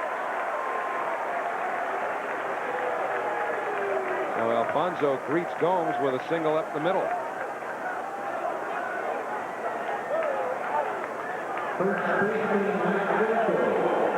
Wayne Gomes has also been used occasionally in a closer's role. Remember, Mark Leiter got most of those responsibilities after the regular closer, Ricky Vitalico, went on the DL in late April. Gomes only picked up one save, though, but Terry Francona says he's going to use Gomes in closing situations this month as well, along with Vitalico and Mark Leiter. Well, you mentioned Mark Leiter has an opportunity to walk away from this ball club after this year. So I'm sure Terry Francona has to be set for next year. He has to know who he can go to late in the ball game. Tough, though, when you have to make decisions in September. The Cubs busting it open. Mark Grace singled in 2. Brant Brown doubled in 2. That's after Lance Johnson's RBI single put the Cubs in front. So 5-0 Cubs now, last of the third inning. So both teams very much on their way to keeping pace with each other. That's with a 6-2 lead here. We're in the 8th inning. 0-1 on Matt. And that's downstairs.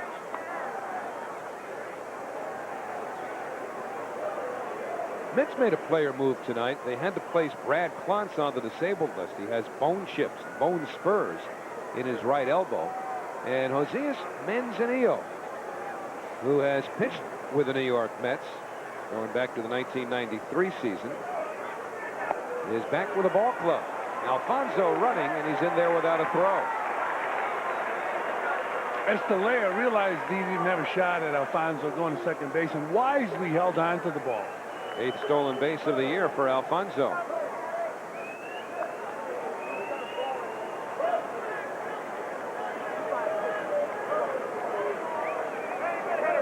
So the Mets with a runner in scoring position. Nobody out here in the 8th inning. And Turk Wendell starting to get loose. Al Leiter has allowed just 2 runs on 2 hits over 7 innings. He has 8 strikeouts.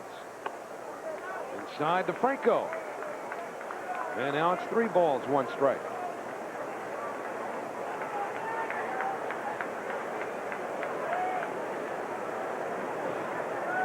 Mike Piazza on deck with Alfonso at second and nobody out. And a bouncer that is a fair ball headed down the first baseline. Alfonso comes around to score. Franco on his way to second. He's in there with a double. The Mets are leading 7-2.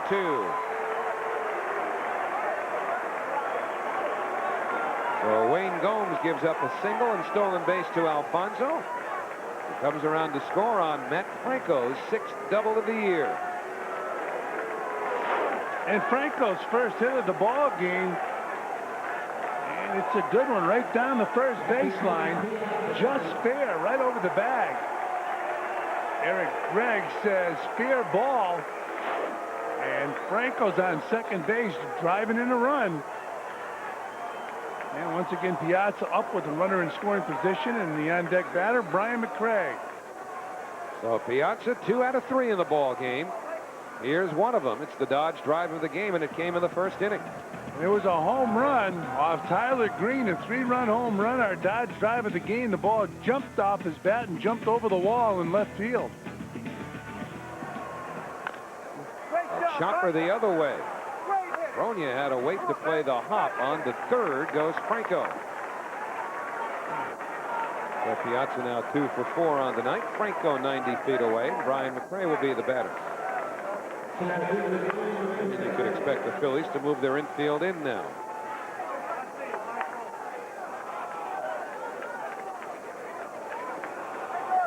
So with a 5-run lead, Piazza congratulated for hitting it the other way and moving the runner up. Never too late to play fundamental baseball. It was a mistake. I was going to say, I'll bet you Mike was thinking more about how he'd rather have driven the run in. Nice play by Estalella to keep that from going to the backstop. So Franco at third. 1 ball, no strikes now on Brian McCray, who singled and scored in 3 trips.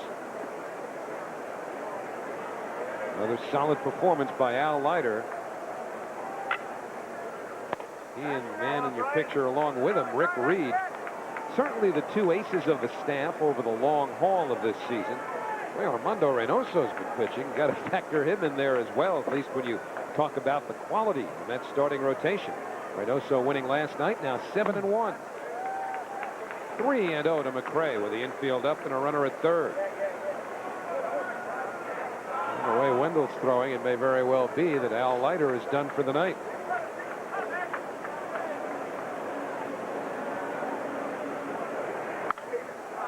Fouled away by McCray.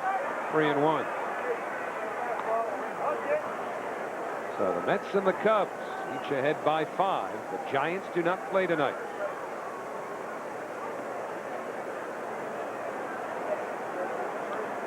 Over the weekend, San Francisco will be home to Colorado.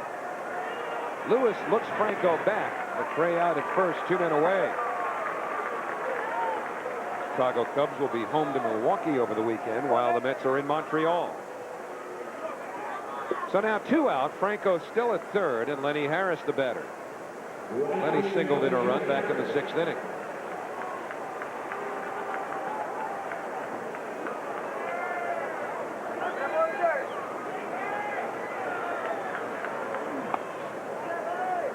Taken high, 1-0.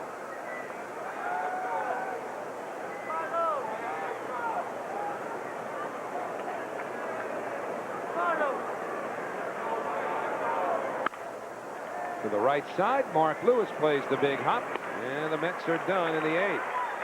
Leiter appears to be done as he continues to talk things over with Rick Reed. So Al Leiter in position. He just wants to make sure not to go out there. Got a 5-run lead. Yes! Yes! Yes! Good! Yes! Yes. Yes!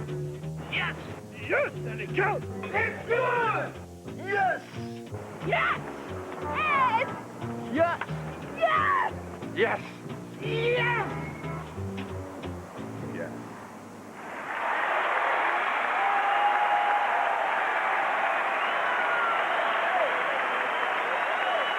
Let's hear from Marv Albert. This is the steering wheel of a dragster. It is used for going straight. This is the steering wheel of a stock car. It goes left. And this is the steering wheel of a Formula One racing car. It goes right, straight, adjusts the foil, the pit radio, has 2 controls for the clutch, multiple gear shifts, oh, and of course, goes left. For state-of-the-art speed, it's Formula One. Catch the Italian Grand Prix, Sunday at 10 on Fox Sports New York. As the beer man, I get bombarded from all sides. So to get your icy cold Coors Light first, it's a good idea to stay out from the crowd. Hey, beer man! Hey, take the painted guy. Now that tells me he appreciates the frost brewed taste born of the Rockies. Yo, beer man! Ah, the giant finger guy. It's as if he's saying, hey, beer man, Coors Light is #1 in my book. Yeah! Yeah! Nice touch. Hey, beer man. Of course, I've always preferred the subtle approach. Coors Light!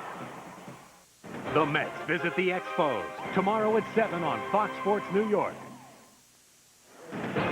New York Mets baseball is brought to you in part by Discover Card. It pays to discover. Accept it where you see the Novus sign. All signs good for the Mets tonight here in Philadelphia. Al Leiter's done his job for 7, so now Turk Wendell will come on to pitch the 8th inning. Leiter gave up 2 hits and 2 runs. The runs coming on a Desi Relaford home run. He walked 2 and struck out 8. And so now it's Turk Wendell in to make his 54th appearance of the year.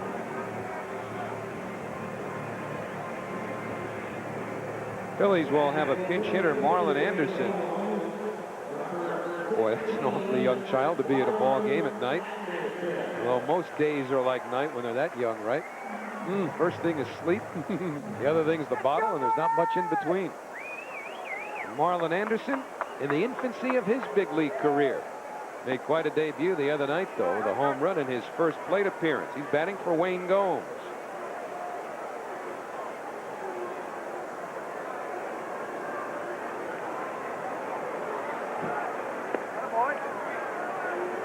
One and one now to Anderson. He'll play a lot of second base between now and the end of the season. He feels he's ready. Phillies aren't so sure yet. Yeah, the scouting report on Anderson is a good offensive player, and they feel he'll struggle for a while defensively. And you really can't be struggling if you're a middle infielder defensively. Although he can prove a lot of the reports wrong. Look what Jeff Kent has done. 2 and 2 now on Marlon Anderson.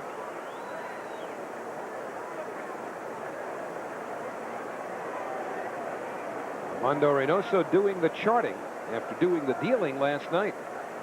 Pitched a masterpiece here at the vet. Guess he'll be going again in Houston. Hideo Nomo is going to pitch on Monday. After that, all bets are off. He's going to need a good one on Monday in Houston. High fly ball, right field. Harris will play it off the wall. Anderson flying into second with a double. Marlon Anderson continues to make an impression, and Reynoso will make a note of it. Lead-off double off of Wendell here in the 8th inning.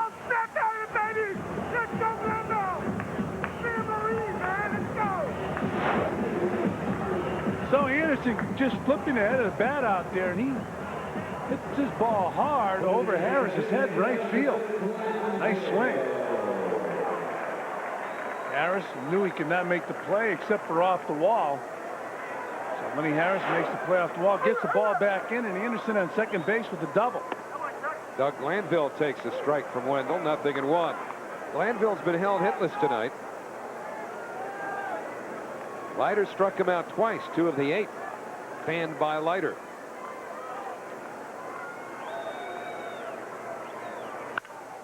And the slider ripped up the middle. Anderson being waved home. He'll score without a throw. And it's 7-3 New York. Doug Glanville's 46th run batted in. So Turk Wendell's given up a double and a single. And Glanville knocking in a run and picking up another hit. Good leadoff hitter right there. Didn't overswing, just hit the ball right back up the middle.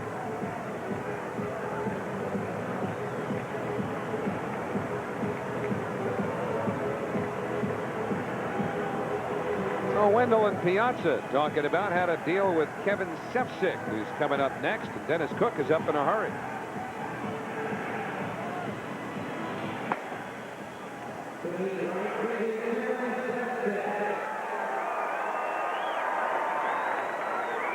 Sefcik had 2 home runs in that 16-4 Phillies win on Tuesday night. He's been used in a variety of roles here. Again, that left field spot is open since the trade of Greg Jeffries. Wendell McGee's getting a long look. Sefcik has spent some time out there. He's playing right field tonight. He's hitting .331. Of course, he's only been to bat 133 times. Wendell trying to shake off a rough outing against the Atlanta Braves that wasn't all his fault. Remember that big inning the Braves had on Monday at Shea Stadium. Turk gave up 4 hits and 2 runs, but there were 2 balls in the outfield that weren't play that might well have been. Went for base hits against Wendell's account. Brian McRae and Lenny Harris unable to come up with those fly balls. Mets did take 3 out of 4, though, against the Braves, coming back to win that game, which Turk had an opportunity to pick up a save. There was Alfonso's home run. He just had Glanville leaning, too.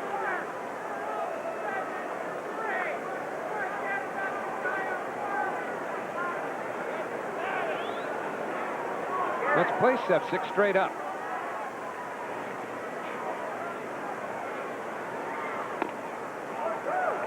Ball 2. 2-1 to Sefcik. And after Sefcik, you've got Scott Rowland and Rico Brogna, the 100 RBI twins. That's with a 4-run lead here in the 8th inning. They got 5 in the first. Stayed that way until Relaford's home run in the 6th inning. It's tacked on single runs in the 6th and the 8th. And the Phillies have answered back with one of their own here. Glanville, good speed. You wouldn't expect him to be running here with the Phillies 4 runs down. Wendell throws a strike on the outside corner. Glanville has 22 stolen bases. This is not a situation where, especially with your power coming up, Rowland and Brogna next, you'd be looking to run Glanville in all likelihood. And the hitter is of paramount importance. It's 2-2. And Piazza with a good grab. So now will they start Glanville to try to stay out of the double play, or will they take their chances and let Rowland do something? Well, Piazza making a nice play on this slider. Ball down in the dirt, and he backhanded the ball. That was his only move as Glanville had a hold on at first base.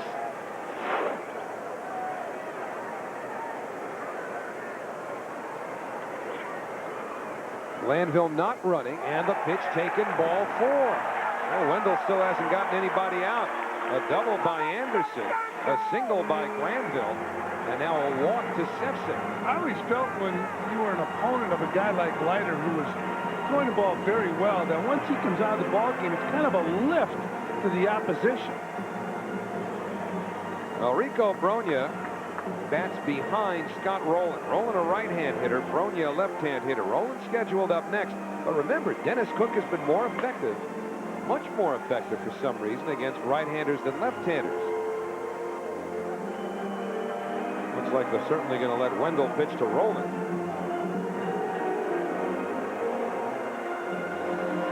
So a pep talk delivered by Bob Apodaca.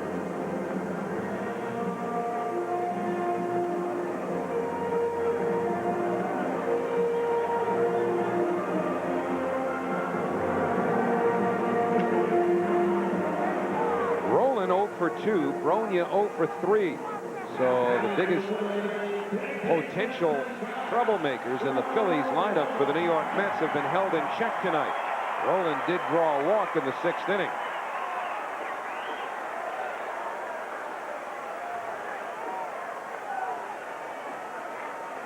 Rolen's 2 for 4 against Turk Wendell, who throws ball 1.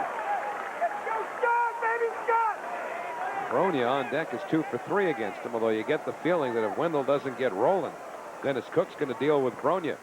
Runners at first and second, nobody out. Good speed, too. Glanville at second and Sefcik at first. And the 1-0 delivery. Missed low.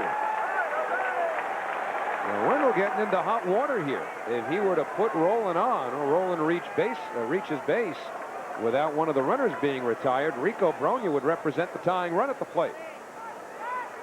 2-0 to a dangerous hitter. Now it's 2-1.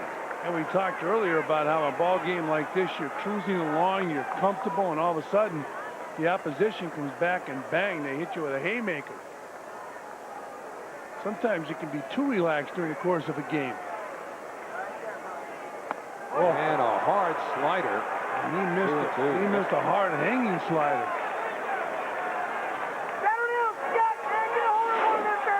That's just right in his wheelhouse. Just swung right through it.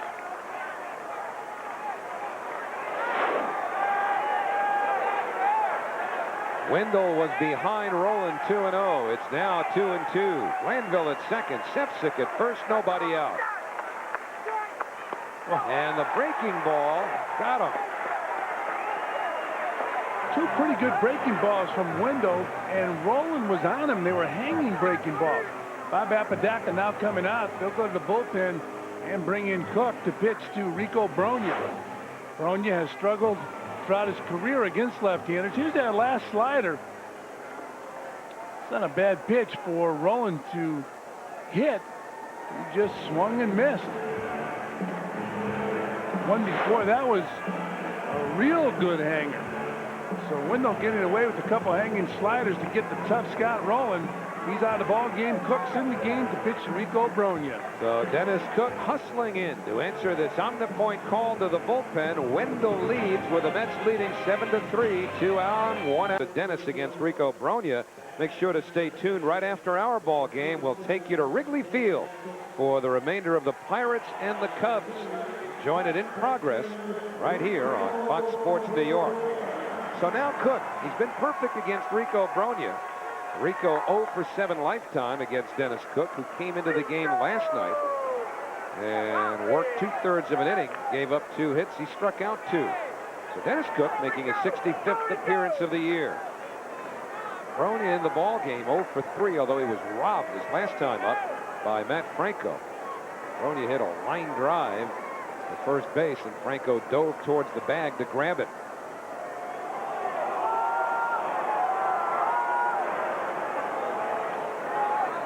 Yeah, Bronya hit that ball hard off Al Leiter against Cook. 0 for 7, so he continues to struggle against left-handers. 0-1 to Bronya. Told you last night about Rico's continuing struggles against left-hand pitching. He's only hitting .233 against them. 3 of his 20 home runs have come against southpaws.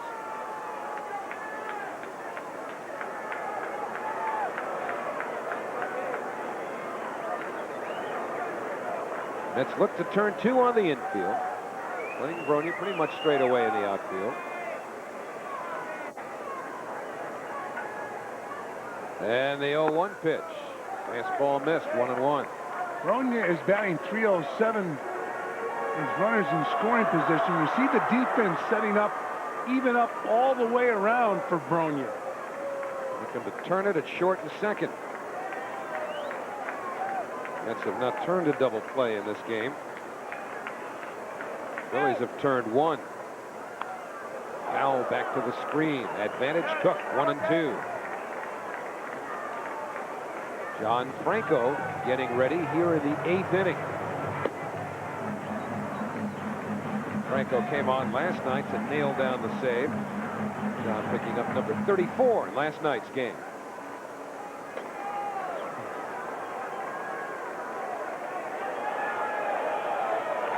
So Cook in front of Bronya, 1 ball, 2 strikes.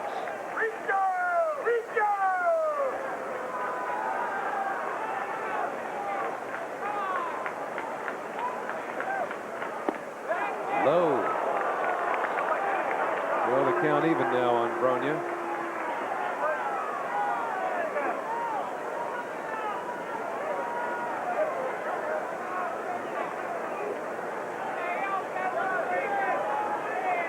Kirk Wendell started this inning in relief of Leiter. Faced 4 batters. Double, a single, a walk, and then he struck out Rowland to set it up for Cook against Bronya. It'll be a 2-2 pitch. Way outside.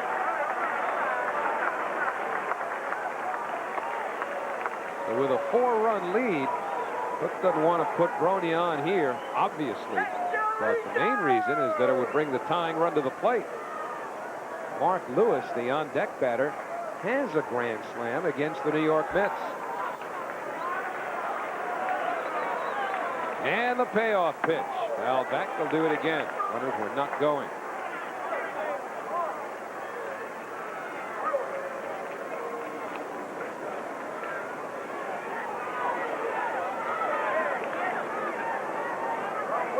So a nervous time now for Bobby Valentine.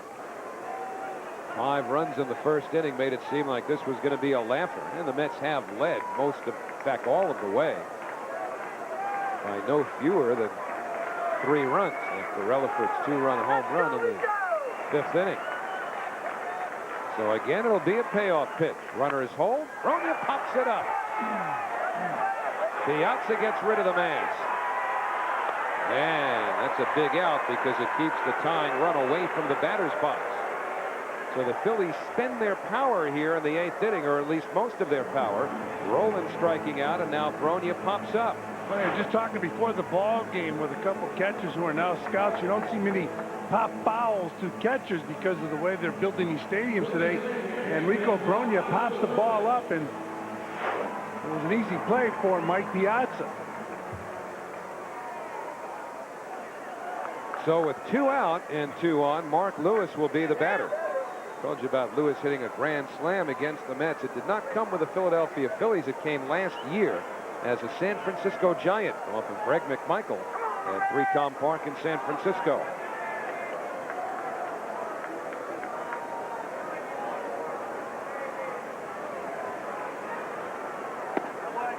Nothing in 1 to Lewis. Mark Lewis 1 for 4 in his career against Dennis Cook.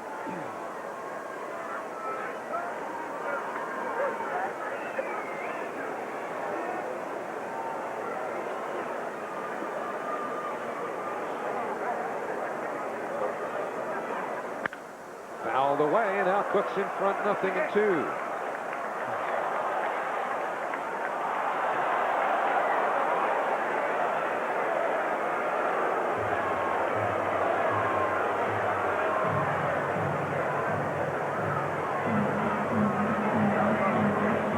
Valentine has John Franco ready if he needs him.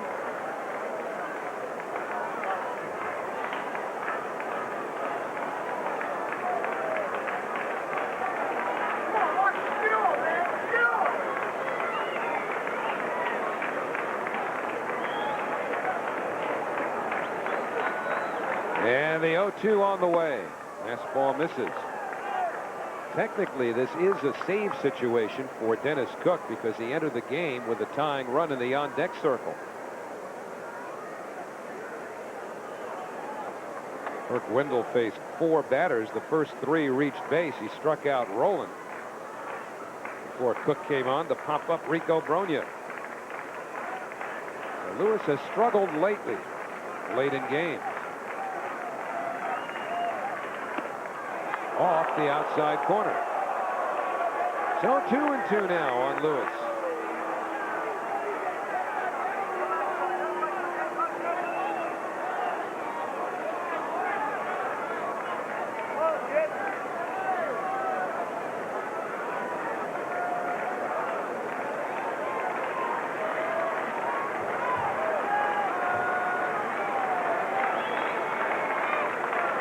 And again, Cook deals. We'll have to do it all over again.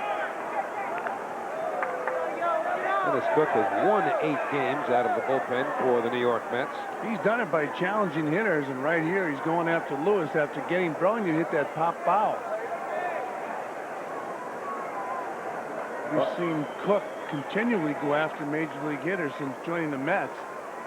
He's got a good reputation throughout baseball as a middle reliever. A lot of managers are impressed with Cook. Talking to Bobby Cox about him. And the fastball missed. Well, the carousel will be in motion with 2 outs and a 3-2 count on the batter, Mark Lewis. Wanville and Sefcik will be off and running. And both of them feature real good speed. So anything up the alley or down the line would probably score 2 runs. Runners on the move. Strike 3 call. So Cook comes on to get Bronya to pop up. He gets Lewis on strikes. And the Phillies are done in the 8th. They score 1 on 2 hits off of Turk Wendell. But at the end of 8 here at Veterans Stadium in Philadelphia, 7-3 New York. A doubleheader, a 4 o'clock Eastern time start.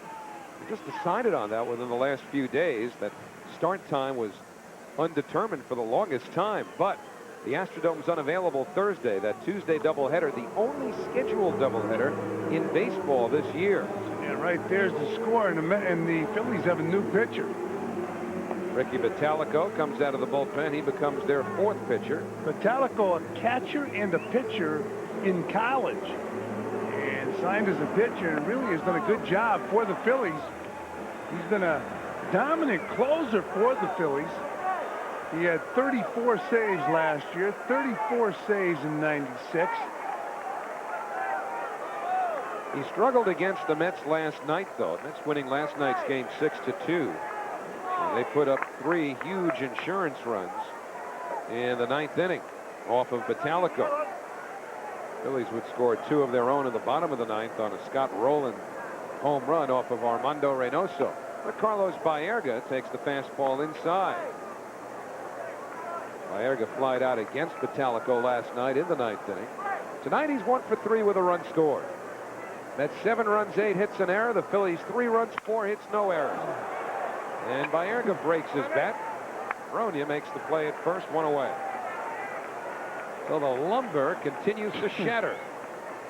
They had a bat from the Babe Ruth Museum out here last night before the game, and some of the players were holding the bat, and I believe it was about 42 ounces, and they asked Mike Piazza about it.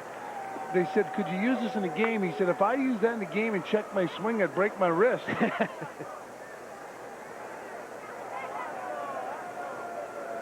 Somehow I think he'd be able to survive that without breaking his wrist. Most of the players today, they'll use a bat around 32, 33 inches.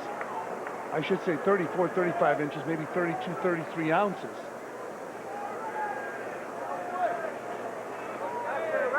One and one to Ordonez. Ray faced Batalico last night and flirted with a home run, but not the way Ray has hit each of his first 2 major league home runs. He just pulled those down the line.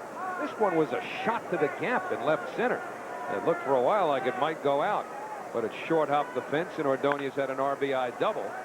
And he hits a soft one-hopper to shortstop, thrown out by Rutherford, 2 men away.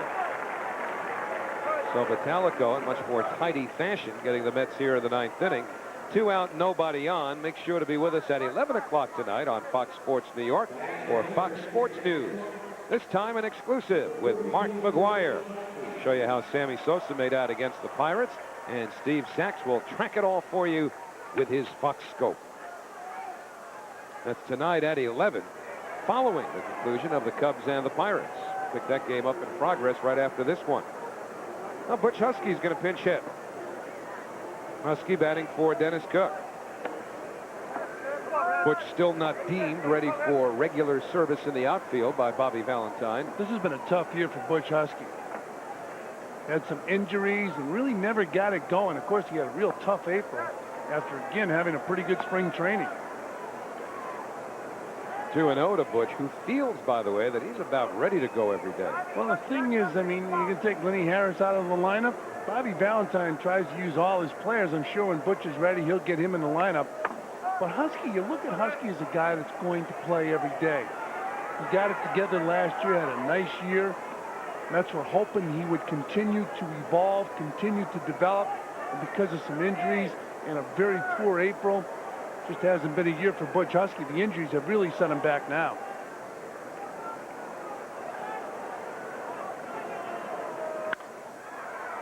Fouled away. It's 2-2.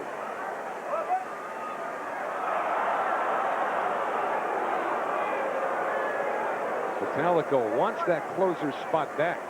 The first thing he's got to do is show that he's resilient enough to be able to work often enough and effectively enough coming off of his injury. It's amazing how many times you heard his name involved last year in possible trades. Every time you would hear of a possible trade, it was Ricky Vitalico will probably be traded from the Phillies too. Well, remember last year, before the trade deadline, there was even talk about trading Kurt Schilling. And he was on his way to a 300 strikeout season. That'd have been a good move. Slowly hit. Remember, Butch on that cranky hamstring. Got down the line a lot better there than he did the last time we saw him in a position where he had to bust it. But Relaford throws him out. And the Phillies have last licks coming up. Next season. We go to the last of the ninth inning. Mike Piazza was the author of tonight's Coors Light play of the day, and this one came early in the very first inning. Yeah, Mike Piazza, with 2 men aboard, stepped up to the plate in the first inning. And a guy he's had, well, this is his 4th career home run off of Tyler Green. He's hit 3 of them this year. He scorched the ball over the left field fence, driving in 3 runs. And that's our Coors Light play of the game. 5 runs in the first inning for the Mets. 3 of them coming off the bat of Mike Piazza, whose parents are enjoying the game tonight. Especially their son's performance. Mike now with 30 home runs and 100 runs batted in. Jeff Tam will come out of the bullpen to work the last of the ninth inning. It is not a save situation for Tam, who enters with on deck circle. Well, Jeff Tam in his 2nd go-round with the New York Mets this year. Pitched well enough to stay the first time he was sent out, but he had options. Fouled off by Wendell McGee, 0-2. McGee 0 for 3 in the game. Lenny Harris moved from right field to left, and Jermaine Allensworth goes to right field. Tony Phillips out of the ball game. Now Bobby's still concerned about Butch Husky's hamstring, because Butch could have stayed in the ball game in right field. Tougher on the artificial turf on your body than on the natural surface, especially for an outfielder who's standing around out there and then all of a sudden has to exert. There's Butch. Looked better going down the line, though, than he did when he had to run a ball out earlier in the week. I think it was Monday at Shea when he pinch hit, and he was hobbling a lot worse then than he was now. He's worked hard with Fred Hina before games. He'll be out on the field around 2:30, running the bases. When they first started off, Fred was beating him.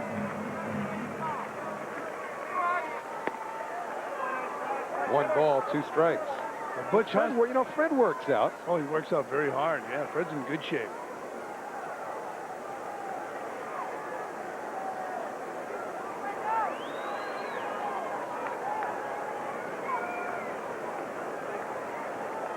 And the 1-2 to McGee. A bouncer, fair ball, and a long throw for Alfonso. Franco is off the bag. So it's an infield hit for Wendell McGee. Oh, Matt came off the bag to try and greet the ball. Alfonso with the throw across the infield, the ball hitting in a dirt area around first base, and Matt was leaning and his weight just pulled him off the base. Luckily for Matt and the Mets, he caught the ball. So Bobby Estalella will be the batter. Make sure to stay tuned after this one for the remainder of the Cubs-Pirates game. Enjoy that in progress for you here on Fox Sports New York. Inside to Estalella. Bobby Estalella cooled off by the Mets the last couple of nights. Struck out twice tonight, walked and scored in the 5th on Relaford's homer. 7-3 New York. He doesn't figure to be going anywhere. 4 runs down. 1-1 now on Estalella.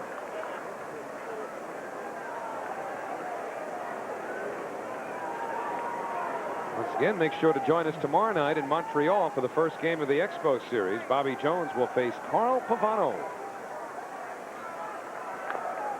Pavano, one of the kids they got from the Boston Red Sox, in addition to Tony Armas Jr. And the deal for Pedro Martinez and John Franco starting to get ready just in case for the Mets. Yeah, Pavano with good stuff. Another kid from the state of Connecticut, and the Expos are very high in Pavano. Pedro Martinez now in Boston with a chance to win the Cy Young Award. Pirates have a run in, still batting in the 6th inning against the Cubs. It's 5-1, so make sure to stay tuned for the end of that one. Low, 2 balls, 2 strikes.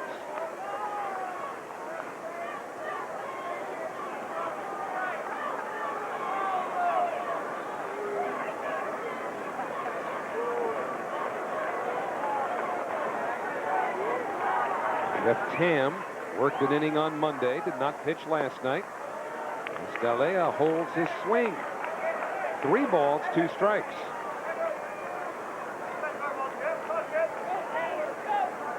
So Jeff Tam here in a position to give John Franco the night off. That's what Bobby Valentine would like. Keep Franco fresh for tomorrow and the rest of the weekend.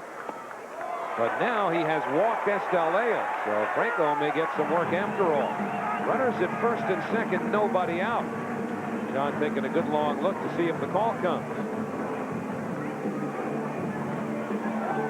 And Bob Apodaca making his way out to the mound. And he's going to the bullpen to bring John Franco in to finish this off. At least the Mets hope they can get John to finish this game off. It's been a very quiet affair here at the vet.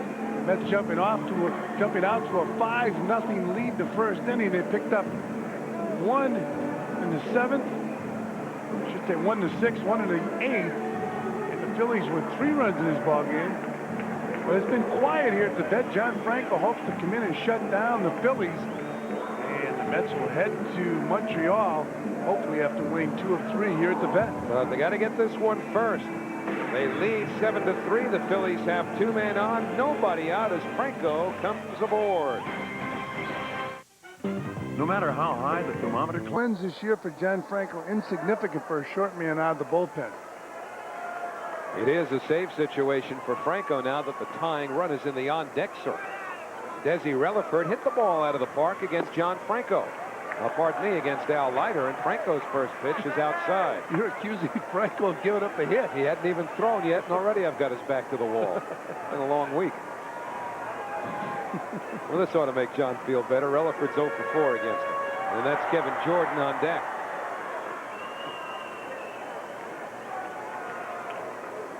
Mets would gladly take 2 outs on the infield now.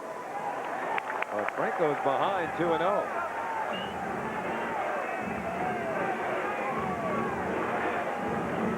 So the Phillies trying to make a move against the Mets here. Mark Leiter, Al's brother, throwing in the bullpen just in case. Ball 3. Now, John Franco's been in a lot of ball games. Most games pitched by lefties on the all-time Major League list. Jesse Orozco, Sparky Lyle, Jim Cott, John Franco, and Tug McGraw. Now, only 1 starter on that list, Jim Cott. Fastball for a strike, 3-1. Oh, Jim would make some relief appearances at the tail end of his career. Yeah, but he pitched so many games as a starter. Did he ever work quickly? Well, he really started working quickly when I believe it was with the White Sox. He was on that mound, and he was winding up as you were getting out of the on-deck circle.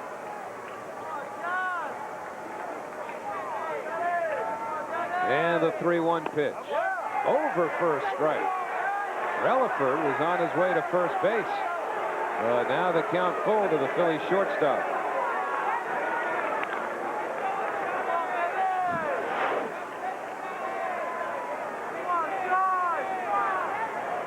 And you see Relaford try to check his swing, but it was a pretty good pitch. way out in front. John Franco will drive you crazy, especially the young players. Although he has to throw a strike now. It'll be a payoff pitch to Desi Relaford with runners at first and second. Didn't mean to swing.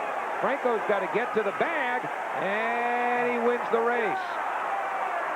That was literally a bang-bang play at first base. Matt Franco scooping that ball up, and Franco was on the move. He beat the younger Desi Relaford to first base, and they made contact.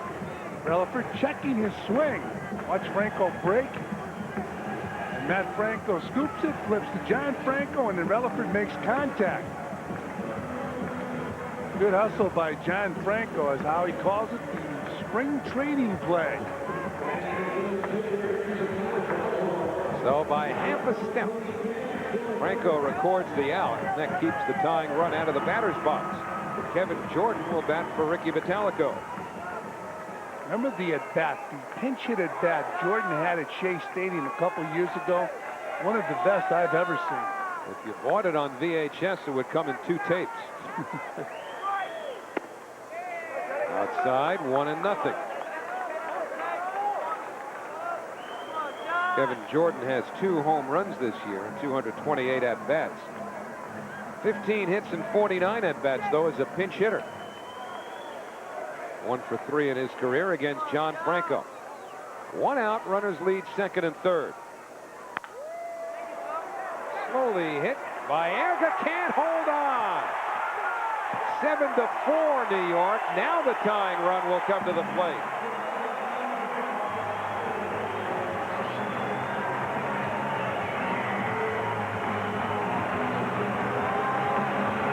So John Franco has thrown 2 ground balls, but he only has 1 out to show for it. Yeah, Carlos Baerga taking his eye off the ball as he jumped up in the air. I guess he felt he had it all the way. He took his eye off the ball, looking at the runner Jordan, and the ball popped out of his glove.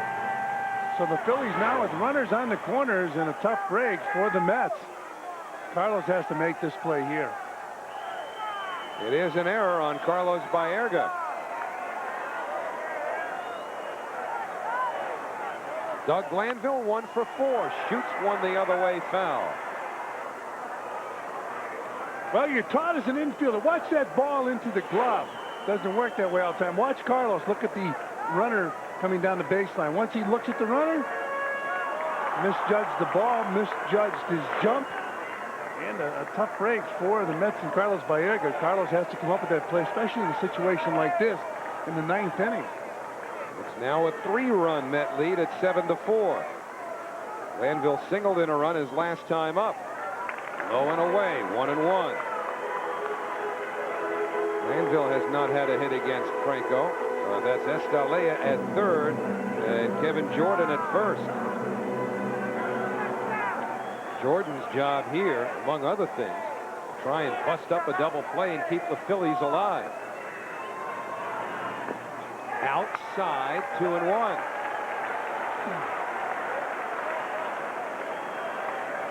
Doug Glanville, giving Bob Apodaca some cause for concern, can hit the ball out of the yard.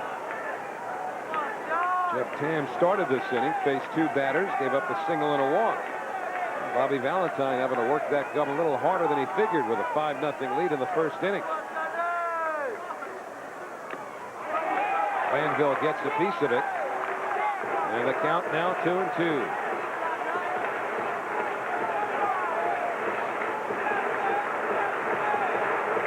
Pirates trying to come back against the Cubs in Chicago, just as the Mets are trying to hold off the Phillies here. As soon as we're done, we'll take you to Chicago so you can see the end of the Cubs and the Pirates. It'll be a 2-2 pitch to Glanville. Just off the inside corner and high. So, 3 balls, 2 strikes, 1 out. Kevin Sefcik is the on-deck batter.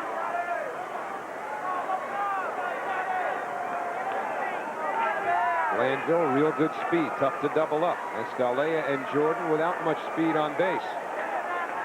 See Franco at first playing in front of the runner. And the payoff pitch. past Franco into center field. Estalella scores. Jordan stops at second. The tying runs are on base. The potential winning run is coming to the plate. It's now 7-5 New York.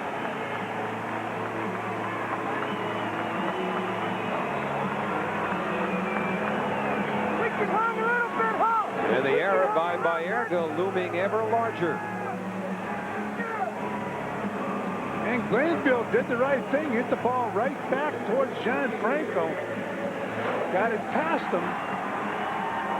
Franco pitching Glanville away. He just flips the head of the bat out there and hit the ball up the middle. Ball hit the base. It was in the center field. And what looked like could be a laugher for the Mets tonight is now getting serious here in the 9th inning. Sepsic can hit the ball out. He did it twice on Tuesday night. Runners lead from first and second. And the first pitch by Franco, a fastball for a strike, 0-1. Phillies now have 6 hits on tonight, 8 for New York. Tony Phillips started the game in left field, was removed for defense when this inning started.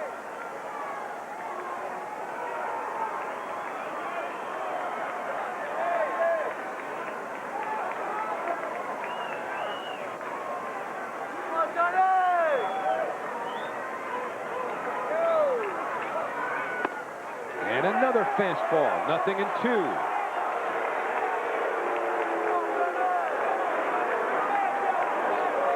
Husky grounded out as a pinch hitter. So he's out of the ball game, but keeping close tabs from the bench, as is Armando Reynoso, last night's winning pitcher.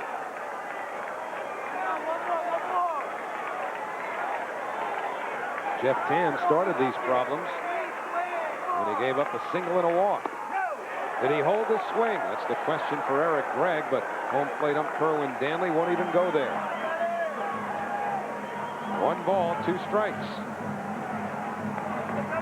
Scott Rowland, the on-deck hitter for the Phillies, so Bobby Valentine knows, as does Bob Apodaca, that Franco has his work cut out for him here. It's a 2-run game, 7-5 New York.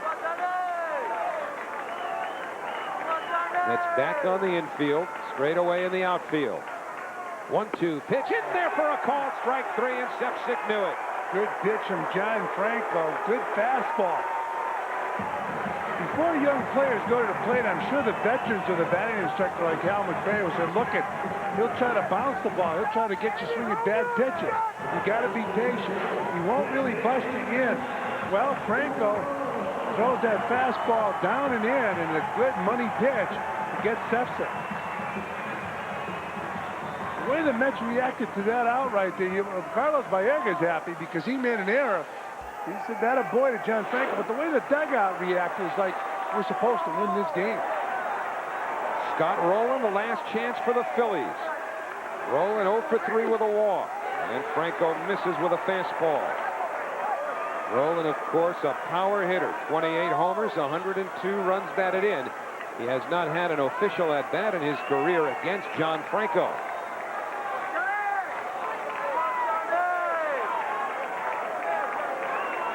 Franco got Relaford to ground out. Kevin Jordan reached on an error. Glanville singled. Sepsic struck out. And now it's Rowland. The 1-0 pitch. A fastball low. 2-0. Well, it's a good hitting situation for Rowland. I'd be surprised if John Franco, a veteran of many years in the major leagues, would challenge him with the fastball. He's got Bronya on deck.